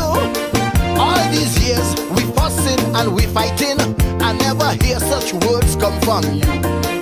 But the old man say, you don't understand. The things you say does make me feel bad. So I had to pull something out. The only way I could get you shut your damn mouth. But the woman say, there are so much things I can say to make you look bad. I am the one who does go by the Chinese man to get the things that does keep you hard. But you gone and open your blasted mouth. You know me neighbor is a Mako. The next thing I know that Mr. Lord Kent will be calling me damn name in Calypso. Hey, I am not that type of person. I will not do those things. I'm a very respectable young man. Mama de bada bada. But all you like smart, right? The way the two of them was going back and forth, boy, I had to start laughing. The woman say, you see what I'm talking about? The blasted Marco man listening. But the old man say, honey, don't worry, I got something up my sleeves for he. We know Kent is good singing calypso, and he could use it down mouth more than me and you. What? The other day when you went shopping, I was in me bed relaxing. All of a sudden, I hear Kent and a woman. There was both moaning and groaning. I'm not sure what the moaning was all about, but it had something to do with food. The next thing I hear the woman shout out, Kent, open up your damn mouth and eat the thing good. You lie. Hey, that wasn't me. You lie. Tell them old people don't get the blasted lie on me. I don't do those things. That could have been Dr. Witty or Theo or one of them. Are you like smart? Good night. Yes, that's the song of the man Lord Kent. Lovely, lovely, lovely, lovely, lovely track. They say Kent does eat all of that, so I got to ask Debbie when I get back up if that is so. I know Debbie like lobster. I don't know what Kent like if crabs. But, you know, we're going to go back and talk the things them now, you know. Out of the music, back to talking the things them. Because people seems to forget how this program came about, you know. As I have said weeks after weeks after weeks, I get some blows from many of these fake labor rights, these fake lovers of Dr. Joe, these fake labor arrivals. A lot of blows I get over the years, especially 2021, 2022. I lost several friends, and I even almost lost my friend Monarch during the campaign, because Monarch was telling me that Timothy was the best person for COVID. He could sell the formula to the US government because he controlled COVID the best. My boy Sakoti, he got the very first shot at me, right out of quarantine. My boy Sakoti interviewed me on Win FM during his program. And he hit me some serious questions because things I was saying, he could not understand it. And you only could have understand what I was saying if you experience what I experienced. But people then, like Sakoti and Monarch, they wanted to tell me what I experienced because Prime Minister Timothy had everything right. Everything was correct. They put down this big white tent on the airport called the Welcome Center. And once you come through that place, everything was bang on, as my boy Shabby would say. Everything was supposed to be bang on. You come in, you take a test, and if you test positive, there's a room to put you in and transport you to quarantine. If you test negative, then you go through and take your taxi and go to your site and whatever. All kind of things I say. But the day in question when I land at RLB, the first flight from the US, flight 318 from Miami. When I look over at that white building, that white tent, nobody was over there. The place was locked. They said it was contaminated with COVID. So we have to, even though we fly in a plane shoulder to shoulder from New York to Miami, from Miami to St. Kitts, shoulder to shoulder. When we came in, we walked from the plane to the arrival hall, the old arrival hall. Masquerade out there dancing up a storm for us. The masquerade should have been down in town by the ferry terminal dancing for the people because them down there should not have had COVID. You understand? The masqueraders out there dancing. When we got inside the arrival hall, Melly is inside playing pan. These are the contaminated COVID arrivals coming in for the first time. This is where I know that Prime Minister Timothy Harris and his team had everything backwards. Because with all of the things that they put us through to get here, got to get approval letter before you board the flight and all of this nonsense. If we went through all of that, we should have arrived in St. Kitts at RLB with masqueraders out on the tarmac dancing for us. We should have walked into the terminal arrival hall with Melly inside there playing steel pan. But all of that took place. Eventually, after all of us come down side by side, we cannot drive in the same taxi to get to the quarantine. Everybody have to take a separate taxi. It was a money-making thing, and I see that from the beginning. But I decided to utilize my time and document the process because I know the time will come where I can speak about it. And I'm glad I did, you know, because throughout these things, I was able to help a lot of people to make up their minds whether they want to come in and quarantine or not.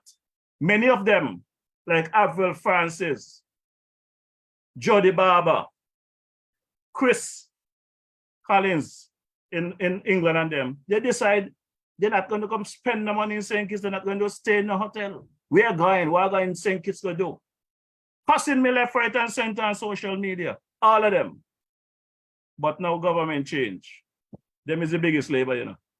Them is the biggest supporter, the hands up. And when I try to educate people, that when you all hear me calling people name on this program, when you all hear me dealing with people, I deal with them because they deserve to be dealt with that way. All of them was all over my ass. After Sakoti finished interviewing me on Freedom FM, I mean, Win FM, sorry. I got a call from the big jail telling me he heard my interview on Win FM and he needs some legs. If I can come and do an interview with Andre Huey. I said, no problem. And I went down to Freedom FM And I did my interview and I answered the questions honestly. I gave the information of my experience. Many people don't realize. People look at me as just DJ Morrishaw. People does not realize that 20+ years ago, I was one of the 12 people selected on a national team by the 1199 SEIU Union that traveled the country from California to Maine to Florida, doing testing and training, preparing for something like that. And the federal government, when number 45 president got in, decided it's a waste of money, so they discontinued the program. We were going from state to state training people. The retractable needles, the mask that there was making big noise about. We did all of that. My certificates are there to show.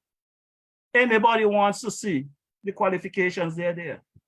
We did the training. I knew what I was talking about. I was not guessing. And if people would stop assuming that this is the little black boy that left St. Paul's 40+ years ago, that came back without anything. You know, they got to say some of them went north and come back with naught. Well, this little black boy from St. Paul's came back here with experience and qualifications. So when you want to talk all your stupidness, then feel free to sit down and talk with me. I'm not going to be like Premier Brantley, cuss all you. When you want to talk, come and talk. I'll show you the stats, right? So we've been having the conversations. Well, it was my turn to invite my boy Sakrati, I thought was my #1 buddy, to the program to interview him because he sent me a song. The song was entitled Super Spreader. And how he came up with that song, Super Spreader, people like A.U. Brown and Larry Vaughan decided they was not taking the vaccine that was provided at the time. And they happened to come down with COVID. So the powers that be at the time, the people with the money at the time, was able to persuade people like Sakrati to sing song, to cost citizens. So the people that got COVID at the time, who did not take the vaccine, they was considered super spreaders. There were many people that I know had COVID. They're afraid to let people know they have COVID. A great deal of people in St. Kitts had COVID and afraid to tell people they had COVID because of the stigma. But my grandmother and my grandfather used to say, hook on here feel. Tini Morris used to say, what sweeter goat mouth? Sour the bam bam. He also to tell me who don't hear what the granny say, salt, lime, and pepper there. So we learn a lot through the process, right? We learn a lot. We come a long way. So here, my boy Sakrati get a couple dollars to write a song, Super Spreader. And he gladly wrote it. And he sent me the song. I was sleeping. When I woke up the morning, I saw it in my WhatsApp. He said he wants my opinion on this song and I must play it on my program. I listened to the song and I did not pay it any attention because I didn't approve of the lyrics. He messaged me and he asked me, what about this song? I told him, well, I'm still trying to digest it. I don't get the feel. And he decided that, I told him basically, Sakro, that song is not a song I will play because it does not represent facts. Who is the super spreaders? And I invited him to the program and he said he's gonna come and talk about it. Because I told him the only time I'll play it if we're gonna discuss it. And he agreed to come and discuss the song. Talk about the COVID, since that was what I was speaking about over the weeks. Now, prior to me inviting Sakrati to the program, I had already invited EK to come and talk about what he was doing, because during the time, EK was doing some work with packages given out to people who is in need and stuff like that. So he was doing a good job at that. And I decided I would give him some support and let him get the opportunity to get some sponsorship. And that was done. Some people did give me some funds to give to him and stuff like that.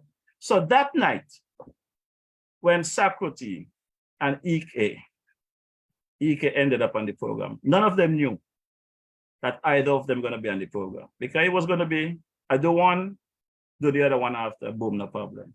But it happened so that Brother Sakroti came with a mission to solidify his song.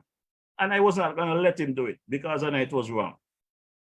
So out of that song, I start off telling partner, you guys will hear the clip for yourself.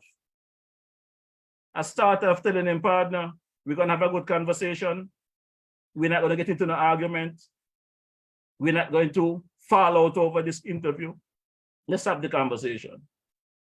And I guess when I tell him that he was a pundit and he needed to be real, the word pundit, maybe he did not understand the definition of a pundit.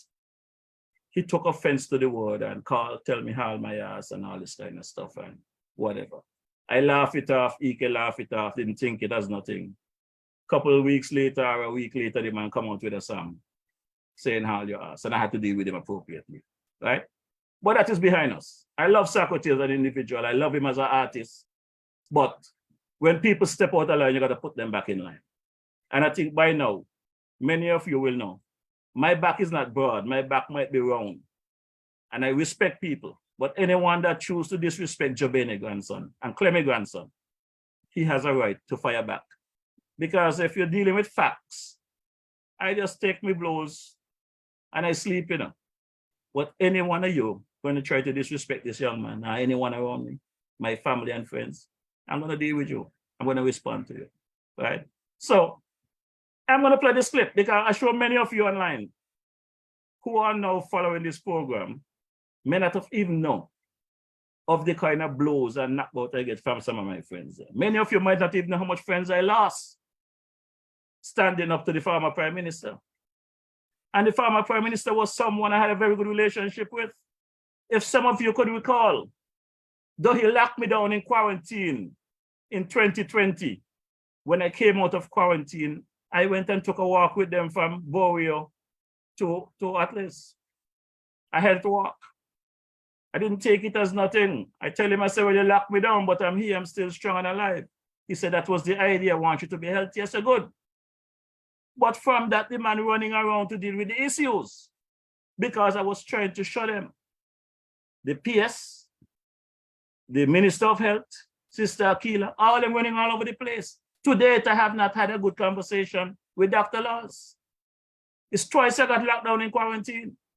Once in St. Kitts and once in Nevis. Dr. Wilkinson, I give him respect and credit because he would take my call and he would return my call. We have mutual respect for each other because he had the conversation with me. Though they was pushing the agenda, he understood what I was saying. And he knew I was telling the truth. And my questions all the time to you folks, why you know a government minister, people are lying to you and telling you to tell lies to the general public and you lie to them.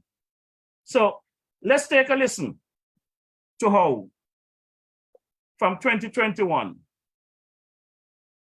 my boy Sakroti and I have lost our friendship. Now I still have his friendship, but I don't have his. Because I could say good morning, but he have a problem saying good morning to me. Take a listen.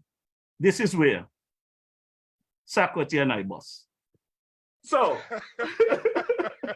so back to the meat of the matter. All now, right. the meat of the matter is this, Sakro. This is a local individual that came here for a funeral, and I know that previously other people was accommodated in situations before the quarantine period was up. There's people that came in on the flight with me from Miami that spent a couple days at Marriott and went home to the house to spend the rest of their time. Wow. Okay? My issue right now, the same thing I've been preaching about last year when I came to your program, was about someone having their property here locked down and have to incur $20 an hour for 24 hours for 14 days for security to watch you doing what? When a security could be paid off or turned their head and something happened? I don't need a security to watch me. I locked down in New York for 4 months and nobody had to watch me. So my beef today is this. What's the difference? When I came in here with a negative test 72 hours before arrival, and I have to pay security in excess of $7,000 to watch me if I want to stay in my place. But you got people now who are how much you said? 7,000. 7,000. Because they what you call it? The hourly rate to pay the security unit have nothing to do with the VAT, the 70% VAT they're gonna add on that, you know. Oh. And they have nothing to do with the porta potty that you're gonna put outside for the security to use, you know. And they have nothing to do with the tent that you're gonna put up outside your house for the security to use, you know. Okay. People think it's just paying the security $7,000 and done. VAT on that? Yes. I don't want to stop now, but VAT was on it. I have friends who have security companies here, approved security companies. Okay. My friend in Sandy Point, Jace, what his name is there? Juni Scapegoat. Yeah. He's one of the approved security companies. Okay. That's my schoolmate. That's my good friend. And he was willing to give me a discount to do security for me. I was told by the task force, I cannot select which security secure me. The commissioner of police is who decide that. Okay. Secretary, there's many people since this I think COVID. there could be an accommodation for the VAT and stuff like that, because it's not a normal situation. You need to help as many persons as possible. Sako, when I said to you, I'm speaking from experience. That's why I say you and I never get into any fight and a debate, because I'm just giving you the facts. And all they have to do is prove me wrong, because these are facts.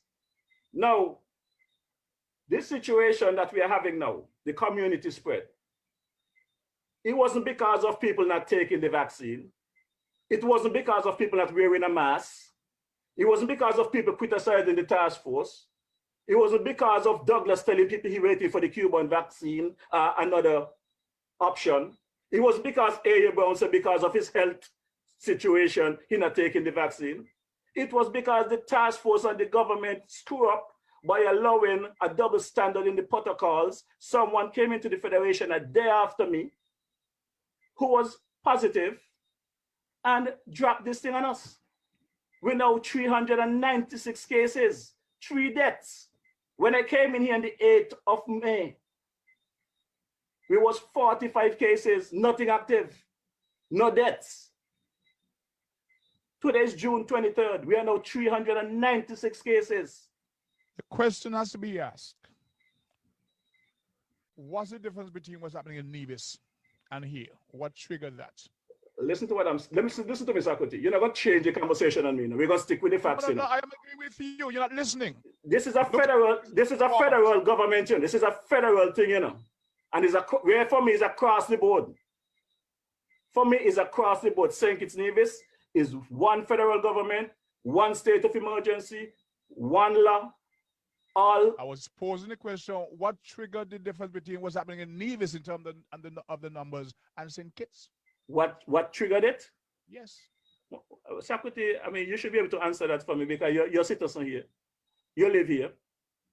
Listen. You give me your views. You live here. You know what's going on? No. This issue about this person, they say from Argentina, who came in.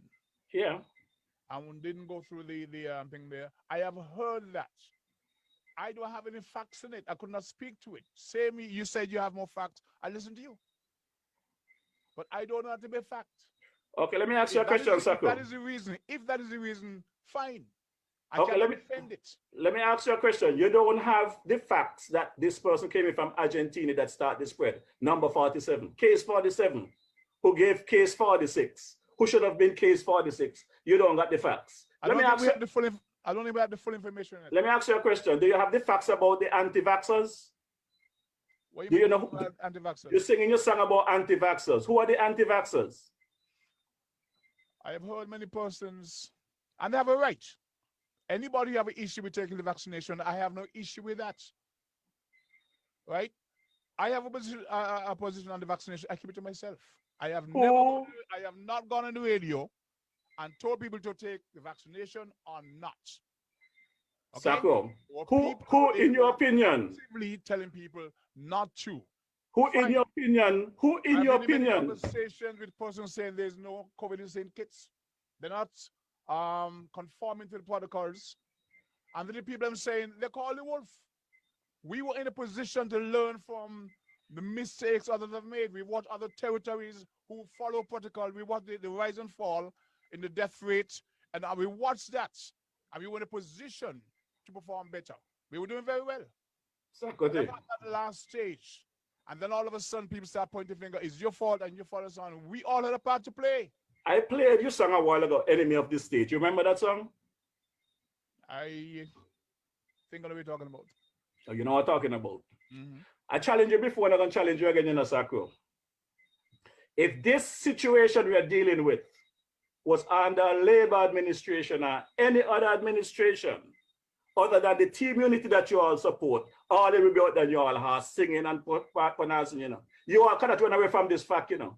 The Prime Minister, the government at large, and the task force, Dr. Wilkinson, Dr. Laws, Abdiel Samuels had dropped the ball and they screw up. The double standard in the protocols have us in a community spread, and they need to step down and give somebody the job. You know, all this dancing and playing that going on here is a bunch of bull. They cannot get away from it. Those are the facts. And you have all information to back up that, right? Yes, I'll back it up. I'll tell you something more, Sakoti. I'm going to give you something more closer, right? And I'm not going to call name, but a family member who have a debt right now, right, that supposedly is labeled a COVID debt, who is objecting to that COVID debt. That is a different reason why that person is dead. Have a very good conversation with me today. And they said to me, call my name, call my family name, because the situation at hand is a dangerous thing that Dr. Wilkinson is doing. The lady who is, listen to me, Sako, let me finish before you cut me off. I have heard many people during leadership matters, during the task force briefing, ask Dr. Laws, ask the CMO, ask the question, can people who are fully vaccinated still get the virus and die? Or get the virus? Nobody could answer it. I've heard the question, out of all of these numbers that are now a part of the community spread, are any of those people vaccinated or fully vaccinated? They got to check the data. But things that they don't need to check data for, they could come and bullshit you about it. This lady that died was fully vaccinated. Okay. I get that from the family. I have heard Dr. Wilkinson said, and I have heard the same was said before, that you can die from it. When you hear that, Sakoti? I can send you the information where Wilkinson you can die fully vaccinated. Well, on the 23rd of May, Sakoti, and I got the video, I'll put it in the chat later, right? Dr. Wilkinson said in the briefing that if people take the vaccine, it's 100% that they won't be affected on the 23rd of May. On Monday, the 21st of this month, because they're labeling this lady who was fully vaccinated dead from COVID, all of a sudden he's saying that you could still die from it. They have to stop. I heard it before. Listen to Sako, if you heard it, fine. I am saying what I heard and I have it on tape. We're not going to dispute that. What we're going to dispute is the double messaging that we are getting from those people. And they're telling you not to listen to the fake news. And they're the one that's spreading the fake news. Sako. Yes, sir. I did hear the CMO say it decreases your chances of getting the vaccine, the virus, and dying from it. Okay. I've heard it before. Let me ask you a question. Yeah. Without even being a doctor. Today the 23rd, right? To the 23rd. You may say that it came after the fact, but It came after the facts, Sako. So let's stick with the facts now. Let's move forward. You not being a healthcare worker at the hospital, and I not being a healthcare worker at the hospital. What do you think part of the procedures, if not all of it should be. Anyone who is going into surgery at JNF at this time shouldn't part of the pre-op to go and take surgery constitute a COVID test in light of what we're dealing with? I don't know, depends on circumstance. Circumstance. Wesakro. In North America, and I would think is in the spread in the hospital? Listen to me, partner. Go ahead. You can't answer my question, so let me give you my information. If you can't answer my question, at least listen to my information. Okay? And these days, anybody could jump on their handset and Google anything all over. CDC website have everything there. Right? I'm tired of your pundits for the government keep covering for them. Hey, listen. Stop that. Sakoti, I say it and I'm going to apologize for it. Let's have a discussion. Do not accuse me of being a pundit for the government. Do not do that. Sakoti, I'm going to say it and I'm going to stand by it. That. I said it and I'm going to stand by it. So let me finish what I'm saying. I said it and I'm a pundit for the government. I'm going to cut you off because you're but that ain't a problem. You got a problem with that. You got a problem with that. You have a right to your side. When I discuss one-on-one, don't accuse me of being pundit for no government. Sakoti, I've never been. Sakoti, I am going to speak openly how I feel. Yeah, but don't bring that shit to me. I'm going to speak. Don't cuss on my program. Don't cuss on my program, please. Don't cuss on my program. Don't cuss on the program, please. We online. We got to respect the line, right? Partner, you can cuss me off. I'm going to continue my conversation, right? But I am saying, with what's going on today, you don't accuse me of being a pundit for anybody because I'm not. Sakoti, that is my opinion. That is my opinion, and I have proof of. I have reason to feel that way. I have reason to feel that way. Well, I'm telling you, I'm not. You want to cut it off. So fine. You say you're not, so let's move on. You want to cut off. I give you my opinion. And if you feel you're not fine, you're not going to bring me to insult me. That's not an insult, it's a fact. Yeah, okay. It's a fact. Okay? You're a pundit for the government and you're singing nonsense. Well, hold your ass. Okay, me have a problem with that. Hold your ass. But no problem, me got a problem with that. But you all have to be open and honest to the people. Your ass. No problem. Now, as I continue, any surgery that's going to be taking place right now at JNF, part of the pre-op for anyone going there to take a surgery should be a COVID test. That should be part of the pre-op. Ike, you're up.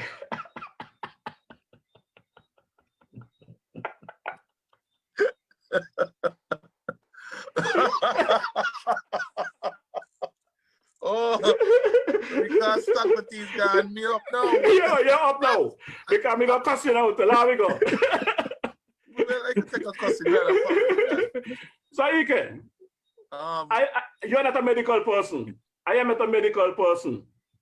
With what's going on in the Federation right now, anyone that is taking surgery at the JNF, don't you think one of the things should be a COVID test? I think definitely it should be. In the atmosphere that we're in right now, two things you have to put as part of your data collection. The person's COVID status, and if it's important, the person's vaccination status. Because these two things will form part of the data collection and the study of this whole COVID-19 thing. That's just my opinion. Well, the situation is a partner. We went to the AIDS pandemic, right? And during the AIDS situation, one of the things when you go to even the dentist, they want to know your AIDS status. Because it's fluids. Yep. Once this fluids are going to affect you. Any real doctor or any doctor that not have knowledge of what is going on, you go for a pre-op. They test your kidneys. Why they test your kidneys? Do you know that? Do you know why? No, man, not about that. Okay. The purpose for them testing your kidneys, the dialysis, and not the dialysis, the anesthesia that they put into your system to knock you out. The kidney have to flush it out afterwards. If your kidney is not strong enough to handle it, you could die on the operating table. So they test. Okay. So they check your kidneys to make sure that it could process whatever. You know, a lot of people are going to dialysis right now, whatever the case might be. The problem is, Ike, me boy Sakriti don't want to hear the facts. And the fact is Sakriti have not been vaccinated. You cannot sing them kind of song there. telling people about anti-vax when you're not vaccinated and you're knocking the same vaccine. You understand? You cannot. Let them prove me wrong. Let him bring his vax card and show me he's vaccinated, because he's not.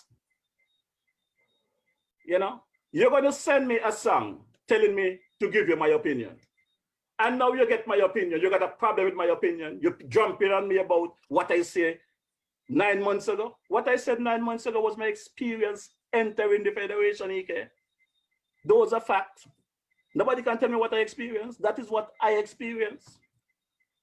But you see, Morrishaw, I'm going to show you something and I'm going to paint a nice picture for you. The problem with petitions and divisions. And I observed it for a very long time. And you're older than me, so you probably observed it as well.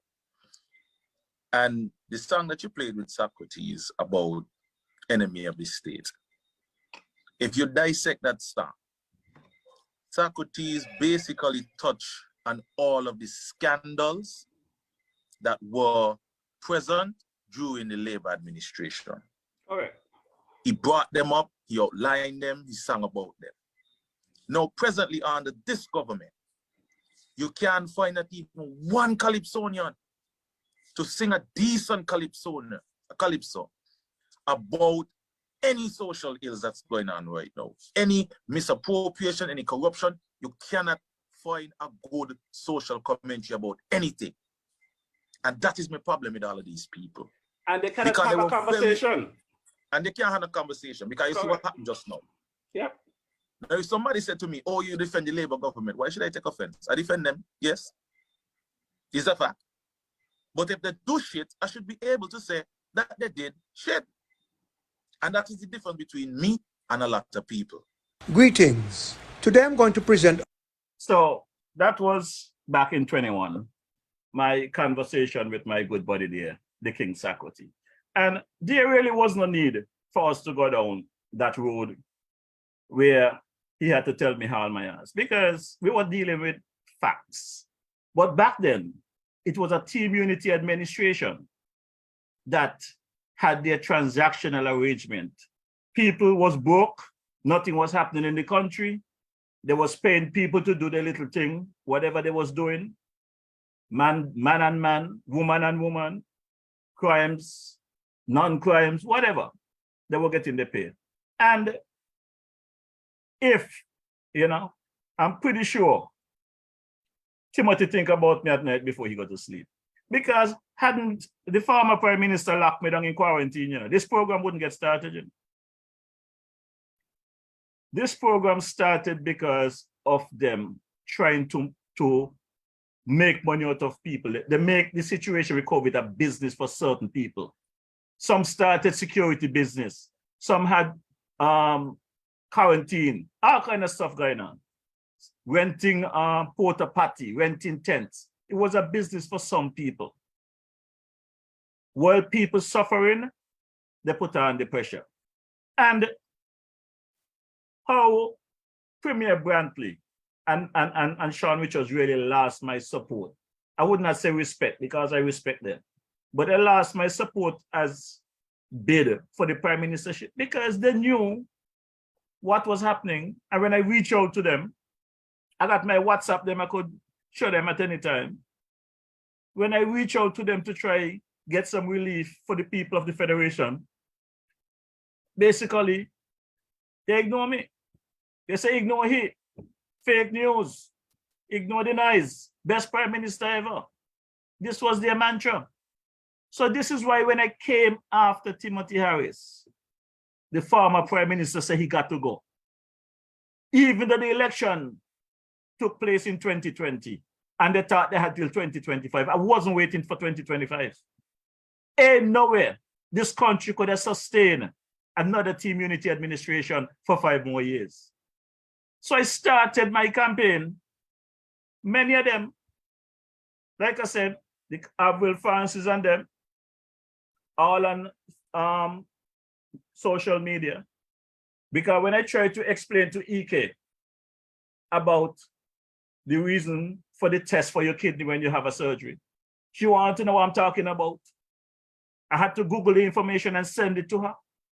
And when I send it to her, she apologized. So she did not know.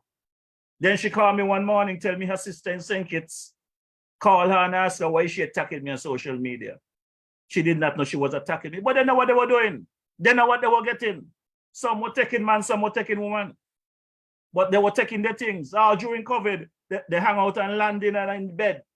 Man and man, woman and woman do the thing. You did not know who is him or him. It was all in the family for them. So they decided they're going to attack me during COVID.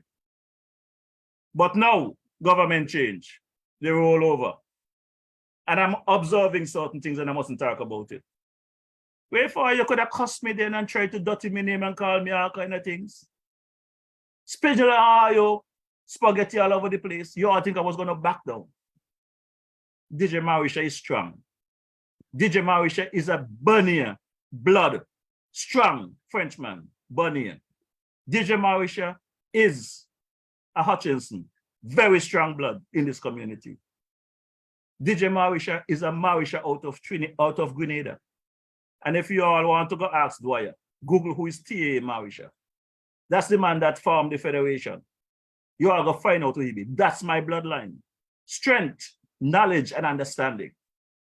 So I can stand up and have a conversation with anybody. Anything I ask anyone in life to do, I can do it myself. I have been strong throughout my period. I was strong while I was here as a little boy. I get blows like crazy because just say I was rude. My grandparents, they could not understand the talent that I had. My talent burst on the scene when I left St. Kitts and went to the Virgin Islands. And up till today, many of you haters cannot accept the fact that DJ Morrishaw have the talent that he has up till today. And I'm gonna play it for you again, you know. This song by Mighty Pat, I am an alien in this country. If it wasn't for my knowledge in music and my talent, when I spoke to Malvern Gums a month ago, he would not have been able to give me what I want. I'm not going to be nobody alien. I am a Kittitian division and I'm going to stand strong. And I'm going to do what I have to do. Are you ready?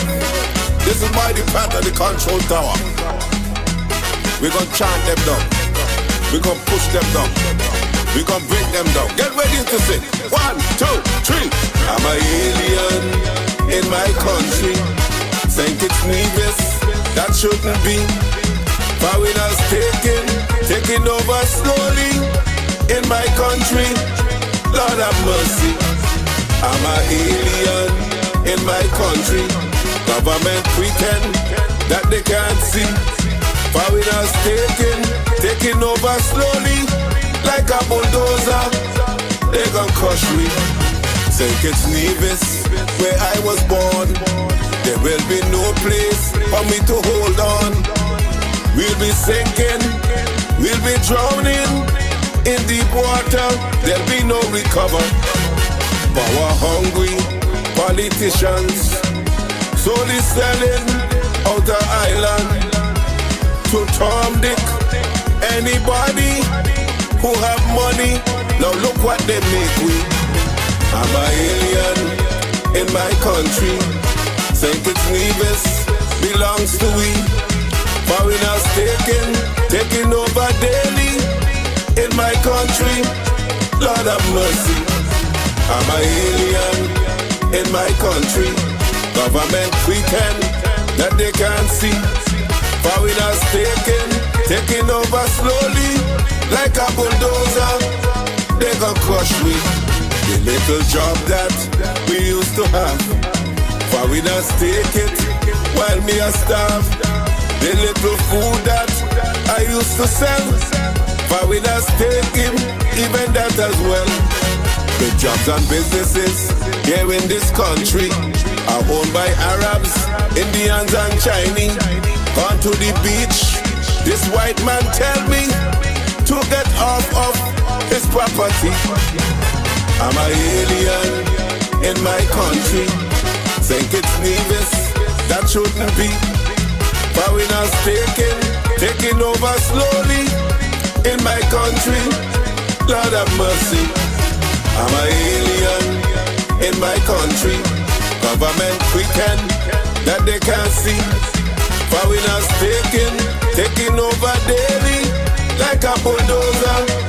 They gon' crush me. DJ Morrishaw came and tell me. He said, mighty, listen carefully. There'll be no place in our country left for are we. Watch and you will see. Foreigners will be Prime Minister. Foreigners will be Premier. Foreigners will be Governor. Cause of passport money, we're going back in slavery. I'm an alien in my country. Think it's needless, that shouldn't be. Foreigners taking over daily in my country. Lord have mercy. I'm an alien in my country. Government pretend that they can't see. Foreigners taking over slowly like a bulldozer. They gon' crush me. If you are proud to be a Kittitian, if you are proud to be an Evision, then take your flag up in your hand and wave it in any direction. This land belong to you and me. So stand up with pride and dignity and tell them foreigners bully. They ain't gon' chase me out of we country. I'm an alien in my country. Think it's needless, should belong to we. Foreigners taking over daily in our country. Lord have mercy. I'm an alien in my country. Government pretend that they can't see. Foreigners taking over slowly like a bulldozer. They gon' crush me. Come on. Let me see you say. Let me hear you say. Let me see you turn. Wait. Let me go. Let me go. Let me go. Let me go. Don't pray them. Put up.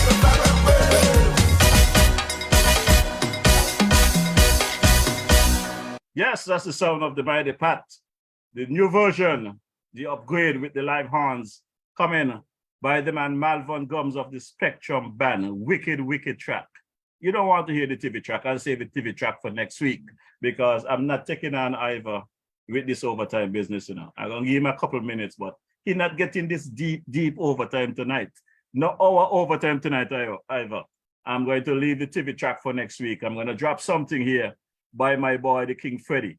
I love this track as well. This one is called Unpredictable World. And Brother Freddie, Brother Elvis Williams, King, aka the King Freddie, will be participating in Sugar Mass 52 as well. So here goes the King Freddie. Good evening, Brother Freddie. How are you doing?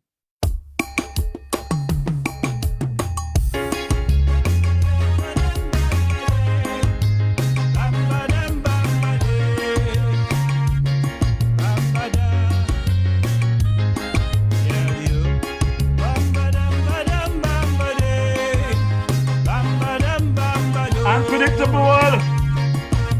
The King Freddie. This world is in crisis. We're living in perilous times. Darkness is going, threatening the sunshine. Who have eyes to see would see, who have ears to hear would hear. We are all living in an unsavory atmosphere. The things we used to cherish, we don't cherish no more. Our morals and values, we push through the door. It seems to me that human beings just don't care, while turmoil and chaos continues everywhere. In this unpredictable world, where evil men fighting for full control, we don't know what the future will bring. In this unpredictable world, where man fighting for oil, diamonds and gold, humanity. Unpredictable. Every day this world is changing. Unpredictable world. The world God created, man rearranging. Spiritual wickedness in full control. In this sad and unpredictable world. In this mad and unpredictable world.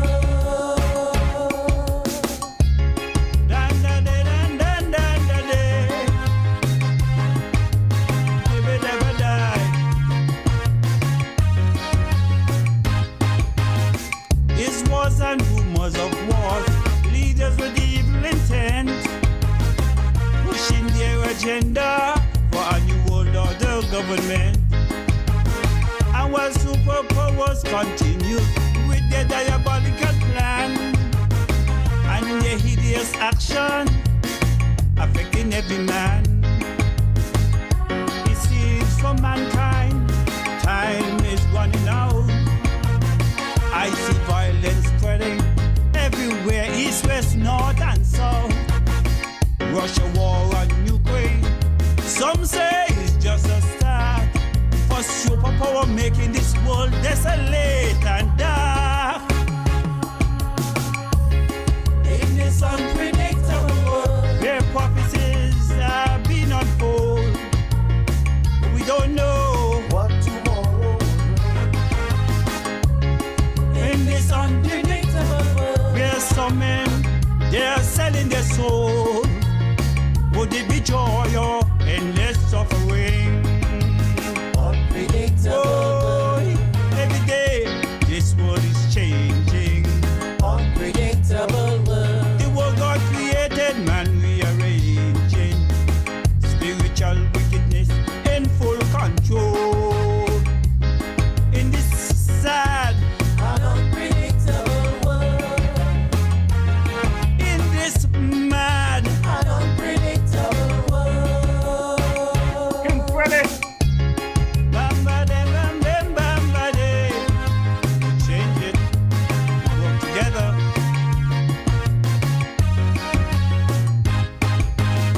Men creating diseases, and as the saga unfolds, they are on a full mission of population control. And while the rich getting richer, the poor fighting hard to survive. Freedom of speech and democracy no longer will be alive. We're living in a world divided by race, color, and class. And the prediction of this scripture every day is coming to pass.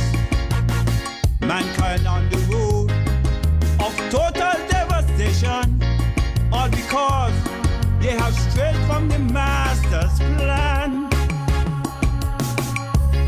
In this unpredictable world. Even men fighting for full control. We don't know what the future will bring. In this unpredictable world. where mankind is vicious, callous, and cold, and mankind killing humanity.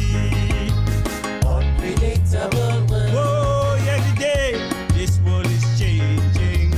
Unpredictable world. The world God created, man rearranging. Spiritual wickedness in full control. In this sad and unpredictable world. In this mad and unpredictable world. Dan da da dan dan dan da da. Badam boom bam ba de.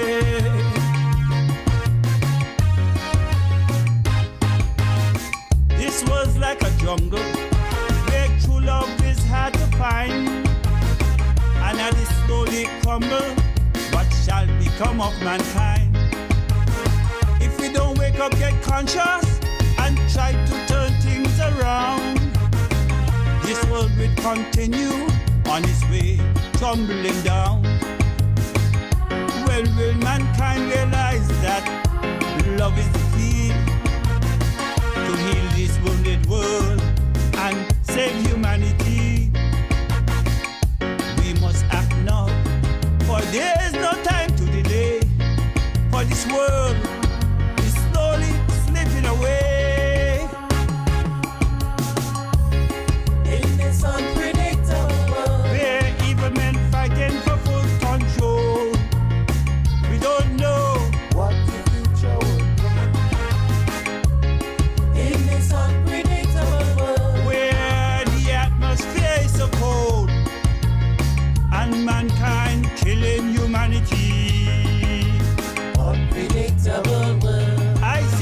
famine, drought, and hunger. Unpredictable world. I see racism getting stronger. Men turn away from God and Satan in control. In this sad and unpredictable world, things looking bad in this unpredictable world.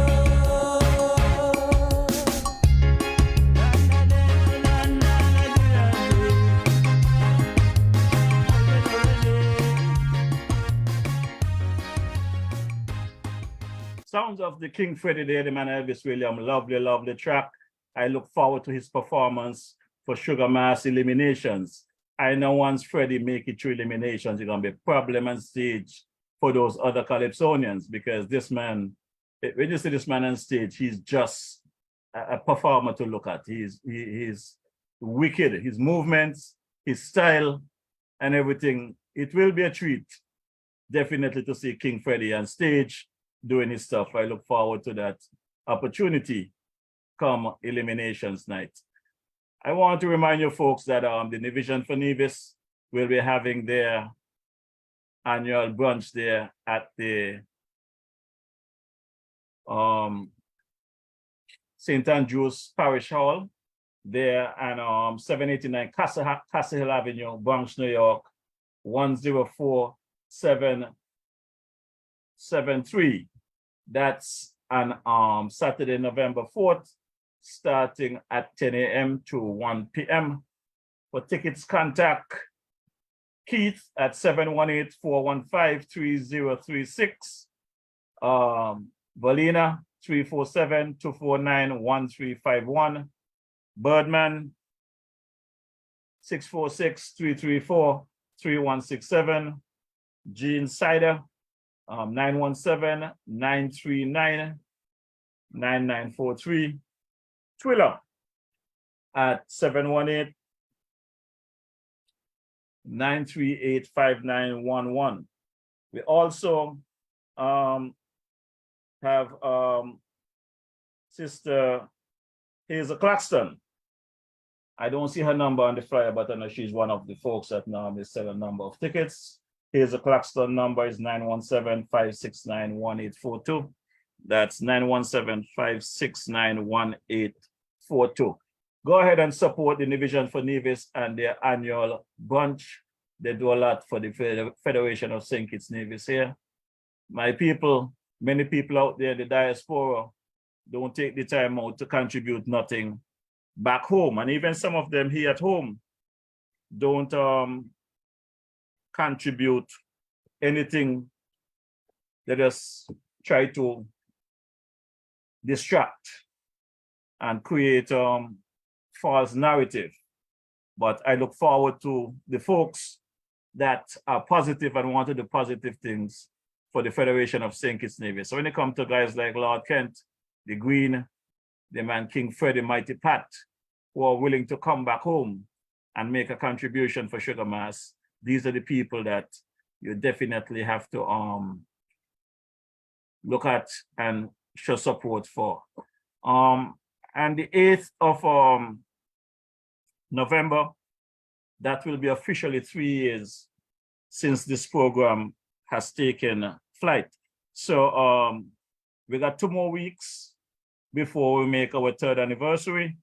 So I look forward to next week to having some chit chats, and definitely come the 8th of November, when we celebrate our 3-year anniversary. I look forward to you folks coming online. Anyone can log on and have a chat if you want to have a chat. Guys like Lord Kent, I know you've been here before. You're welcome to come in. The man Kibo, the man Monarch, Dwyer Sam, Larry Vaughan, A.U. Brown, Brother Aston Williams, Dancing Commissioner. You guys been here before. Desmond Hicks. There's been a lot of people that passed through this program over the last 3 years. You want to log on and have a chat, feel free to come on in and have a chat. I want to say good evening to my cousin there, Sister Gloria Hutchinson. How are you doing over there at Smart Fit? Don't forget you can check Gloria out at a store there in Keon Street, right off 4th Street, just below the gas station. Lovely clothing, uniform and stuff for your kids.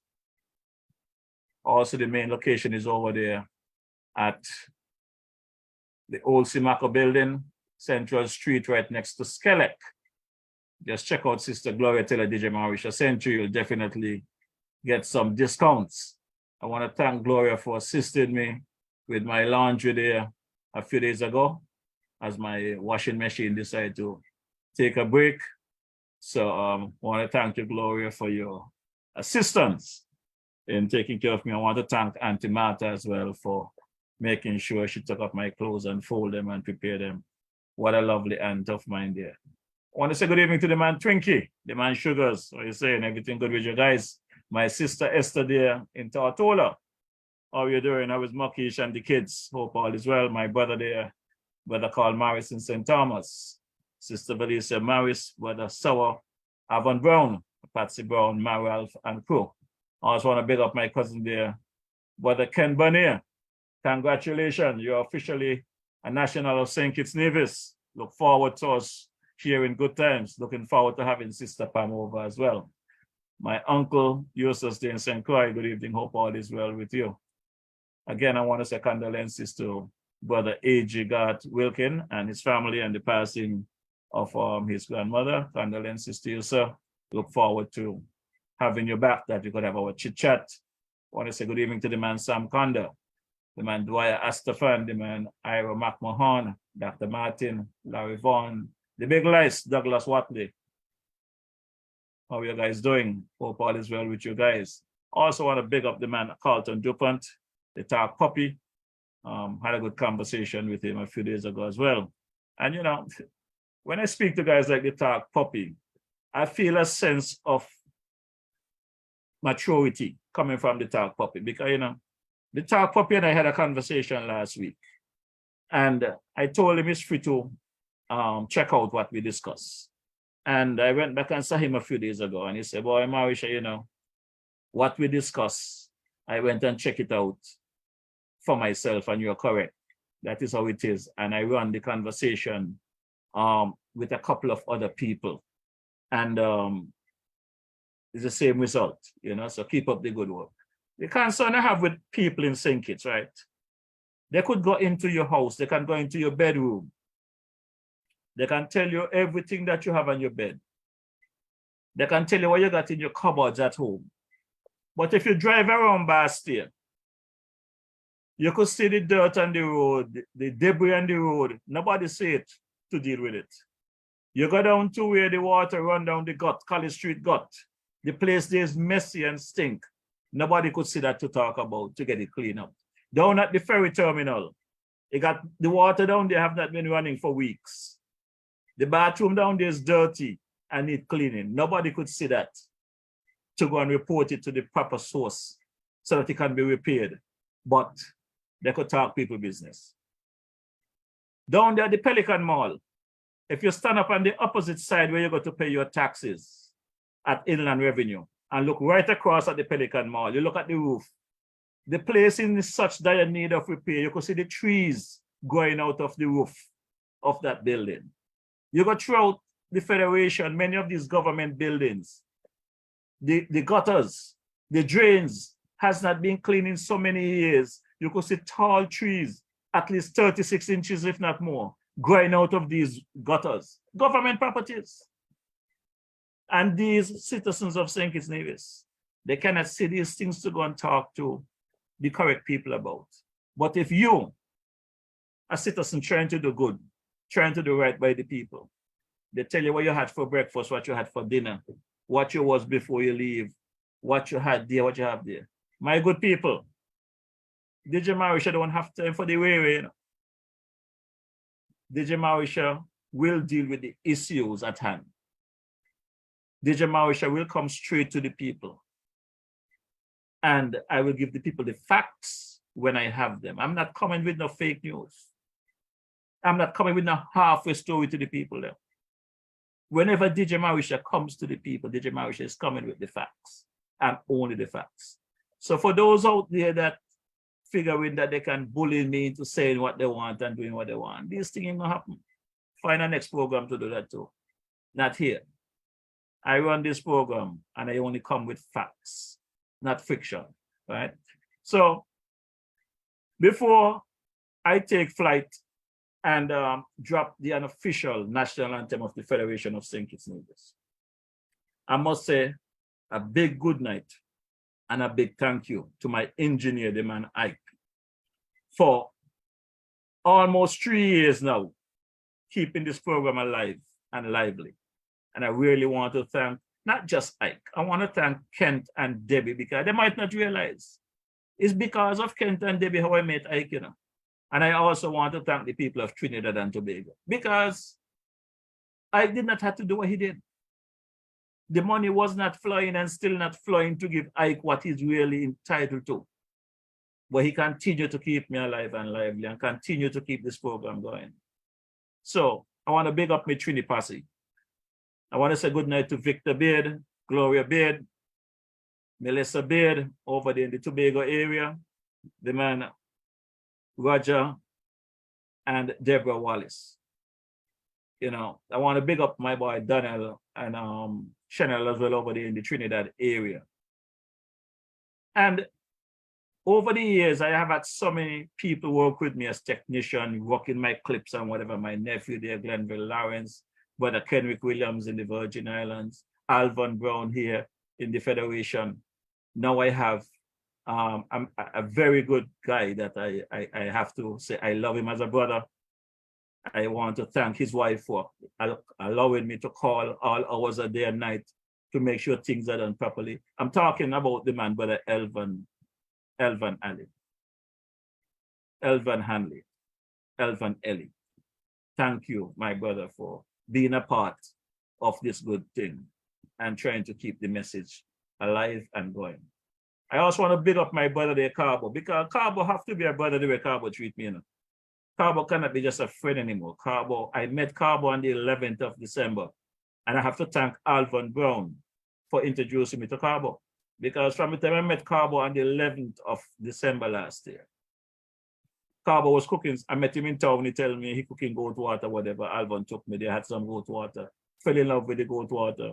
This man treat me like a king whenever I go to Carbo's. So I keep saying to you folks, weekly, I know it's getting popular because I understand the Navy tourism took up the opportunity and went over there and did something.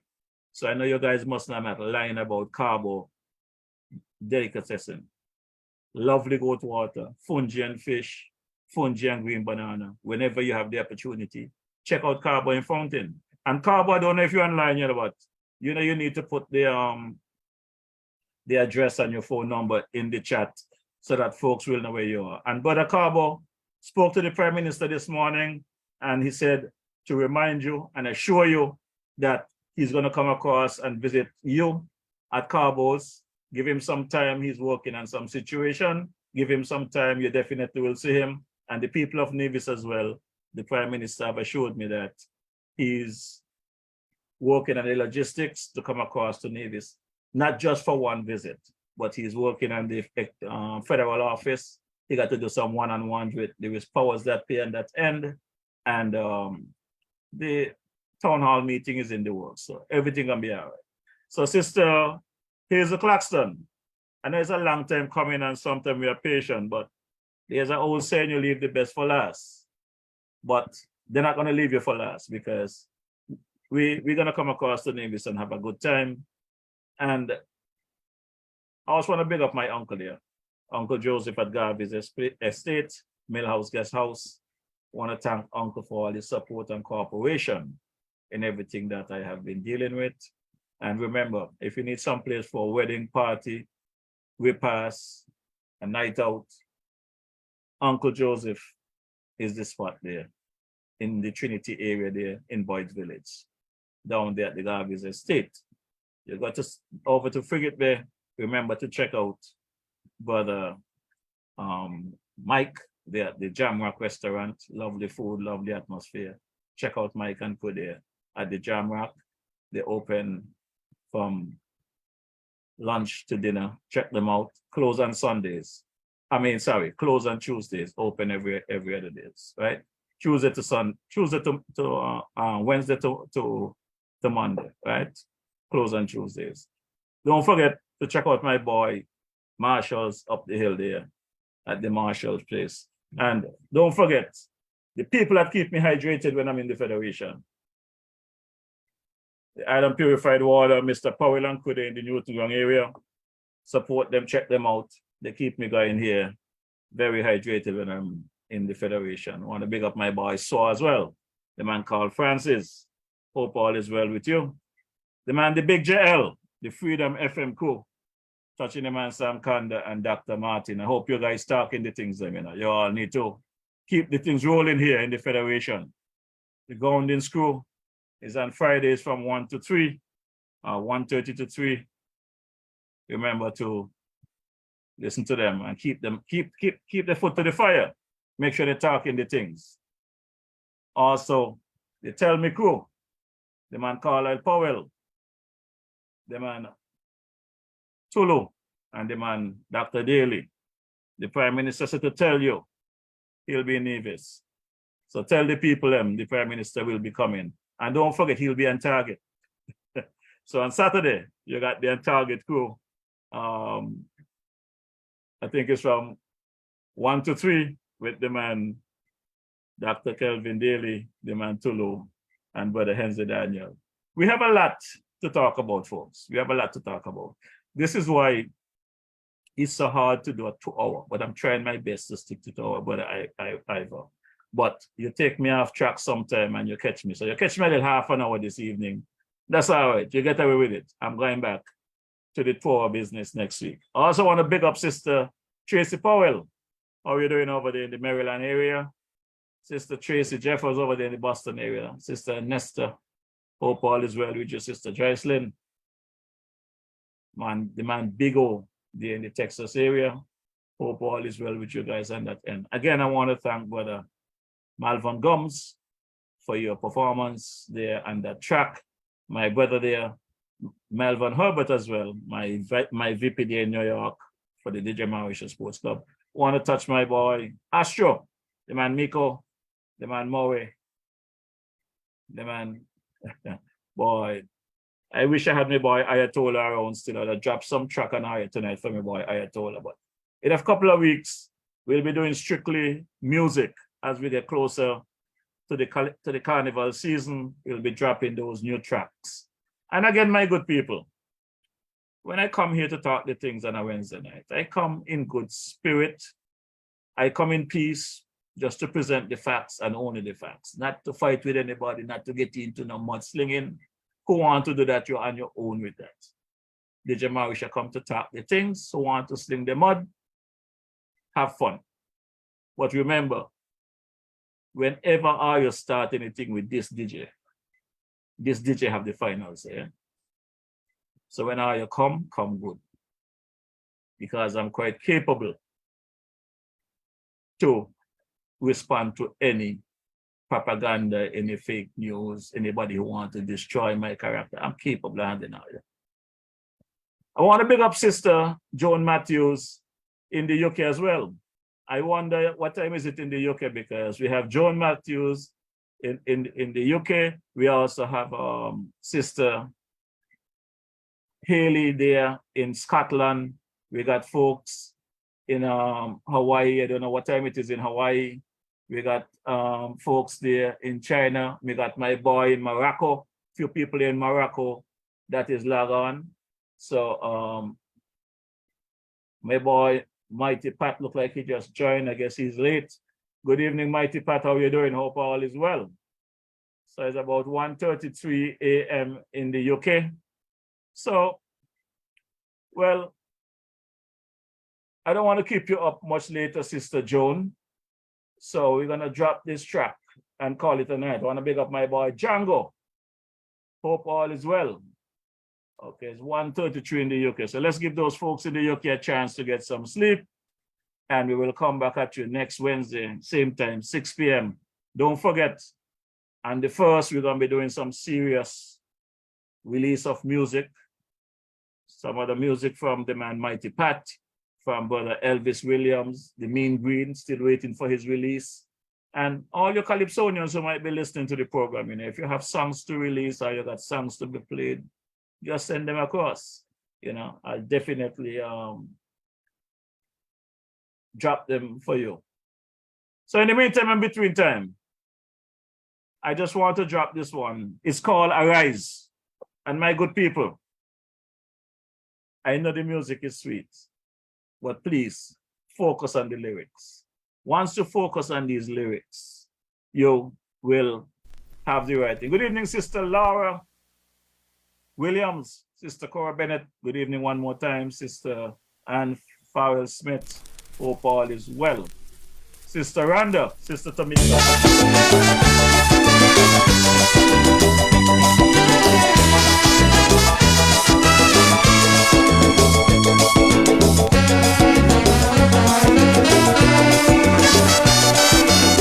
Oh yeah! The King Album.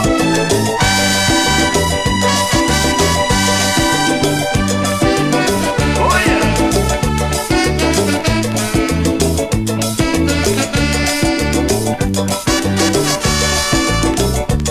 Would you stand up and see your country dying and never lend a helping hand? Would you see your children's future dwindling, creating much disillusion? Or would we watch on idly, disregarding our self-sufficiency? Maladministration, wrecking all and no. I said no, not at all. Citizens, let's unite and stand up for rights, all our lives and our lives. Let us reintegrate and correct our mistakes. Reunification, building a brand new nation. We'll move on together hand in hand. Rise, citizens, arise. The country is yours, all yours, still yours.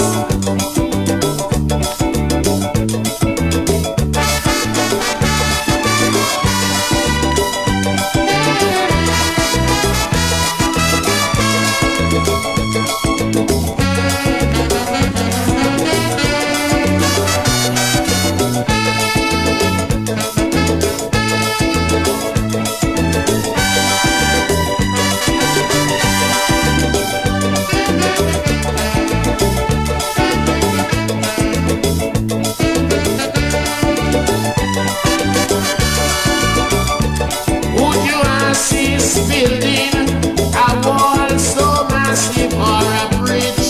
Don't care how small, as one tends to divide our people, the other unite us all. Unambitious men just cannot be a part of this community.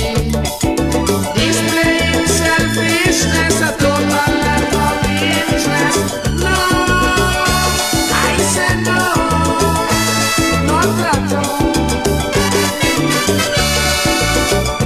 Citizens, let's unite and stand up for rights, all our lives and our lives.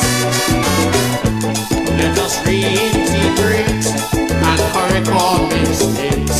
Reunification, building a brand new nation. We move on together hand in hand. Rise, citizens, arise. The country is yours, all yours, still yours.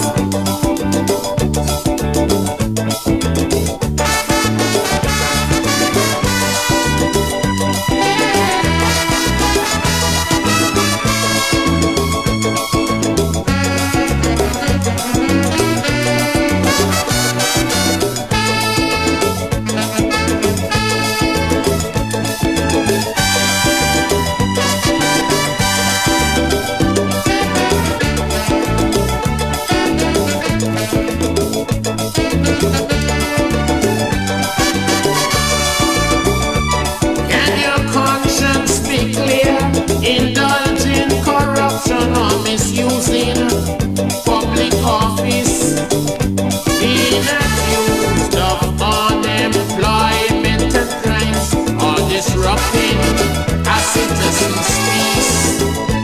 All my country in this harmony, separated politically. Hatred for a brother cannot love each other. No, I say no, not at all. Citizens, let's unite and stand up for rights, all our lives and our lives. Let us reintegrate and correct our mistakes.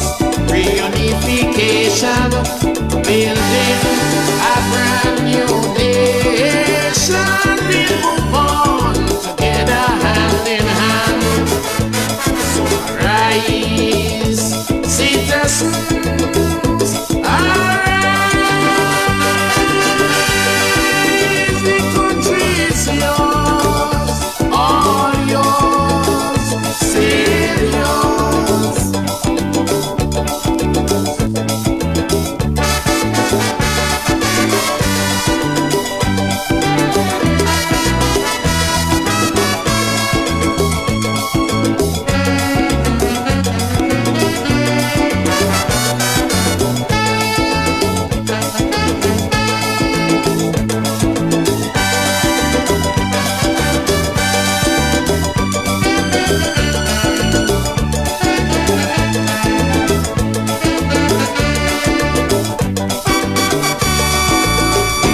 Yes, the sound of the man, the late great King Arrow.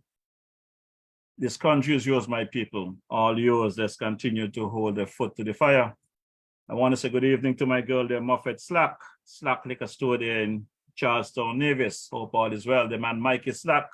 Hope all is well with you there and your business. Thanks again for all your accommodation when I came across to Nevis, providing me with some transportation to get around Nevis. Sister Loretta, look forward to you upon your return to come and visit you as well. Want to check the folks there at the Culture Bar. The man there, Brother Glendale Herbert. Good evening. Hope all is well with you. The man, Brother Cozier. How are you doing? Hope all is well with you. Jeff Pemberton. Good evening, sir. How about Sister Patty? Hope all is well with you. The Honorable Janice Daniel Hodge. The man who on as Sister J.D. Keynes. Hope all is well with you as well. I will take this time out to take my leave, as every good thing must come to an end. Look forward to yet another broadcast next Wednesday. As a matter of fact, folks, just before I sign off, I forgot about 3 Saturdays ago, approaching 3 Saturdays, there was a serious accident, I understand, over there in Nevis. The gentleman, I think, is a native of Trinidad. According to all reports, we was by carbo having our goat water when we got the news that the gentleman broke up in several places and he was stabilized and had to be transported to the JNF hospital in Bastille St. Kitts via the Sea Bridge.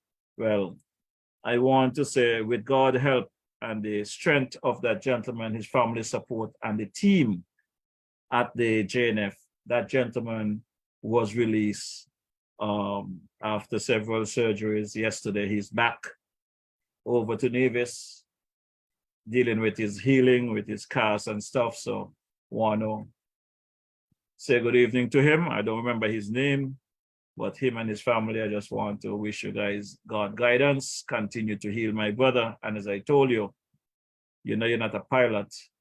The rumor was out there that you was under the influence. We now know that you were not drunk, you don't drink alcohol, and even if you do, you was not under the influence at the time of the accident. And that's a problem I have with our people here in the Federation of St. Kitts Nevis. Things happen and they start judging you and talking the things without even having the facts. And even when you give people the facts, they still try to hold a point and try to make you think you're going crazy. They call you disrespectful, they call you this, they call you that. But if you don't have the facts and you're going to try to sell a message and somebody give you the facts, just accept the facts. Just stand corrected and let's move on. There's no need for debates, unnecessary debates, unnecessary falling out. I realize they have a style here in St. Kitts Nevis. If you disagree on a matter, they don't want to talk to you for the rest of your life. You commit a crime. You must agree with everything. We as humans cannot agree on everything. There's going to be some disagreement. Let's learn to accept other people's opinion and move on, whether politically or otherwise. I am not going to be biting my tongue for any politician. I'm not going to be biting my tongue for any individual. This program started giving facts, giving the best updates possible, available, and I will continue down that trend. I will not sacrifice my credibility for anyone. So my good people, I want to say, have a good night. And for those of you that I didn't get to say hi to this evening, I apologize. I will try and do better next week. But as the numbers go up, you know, it's impossible to call everybody's name. So until such time, let's say good night to everyone and safe journey to your destination.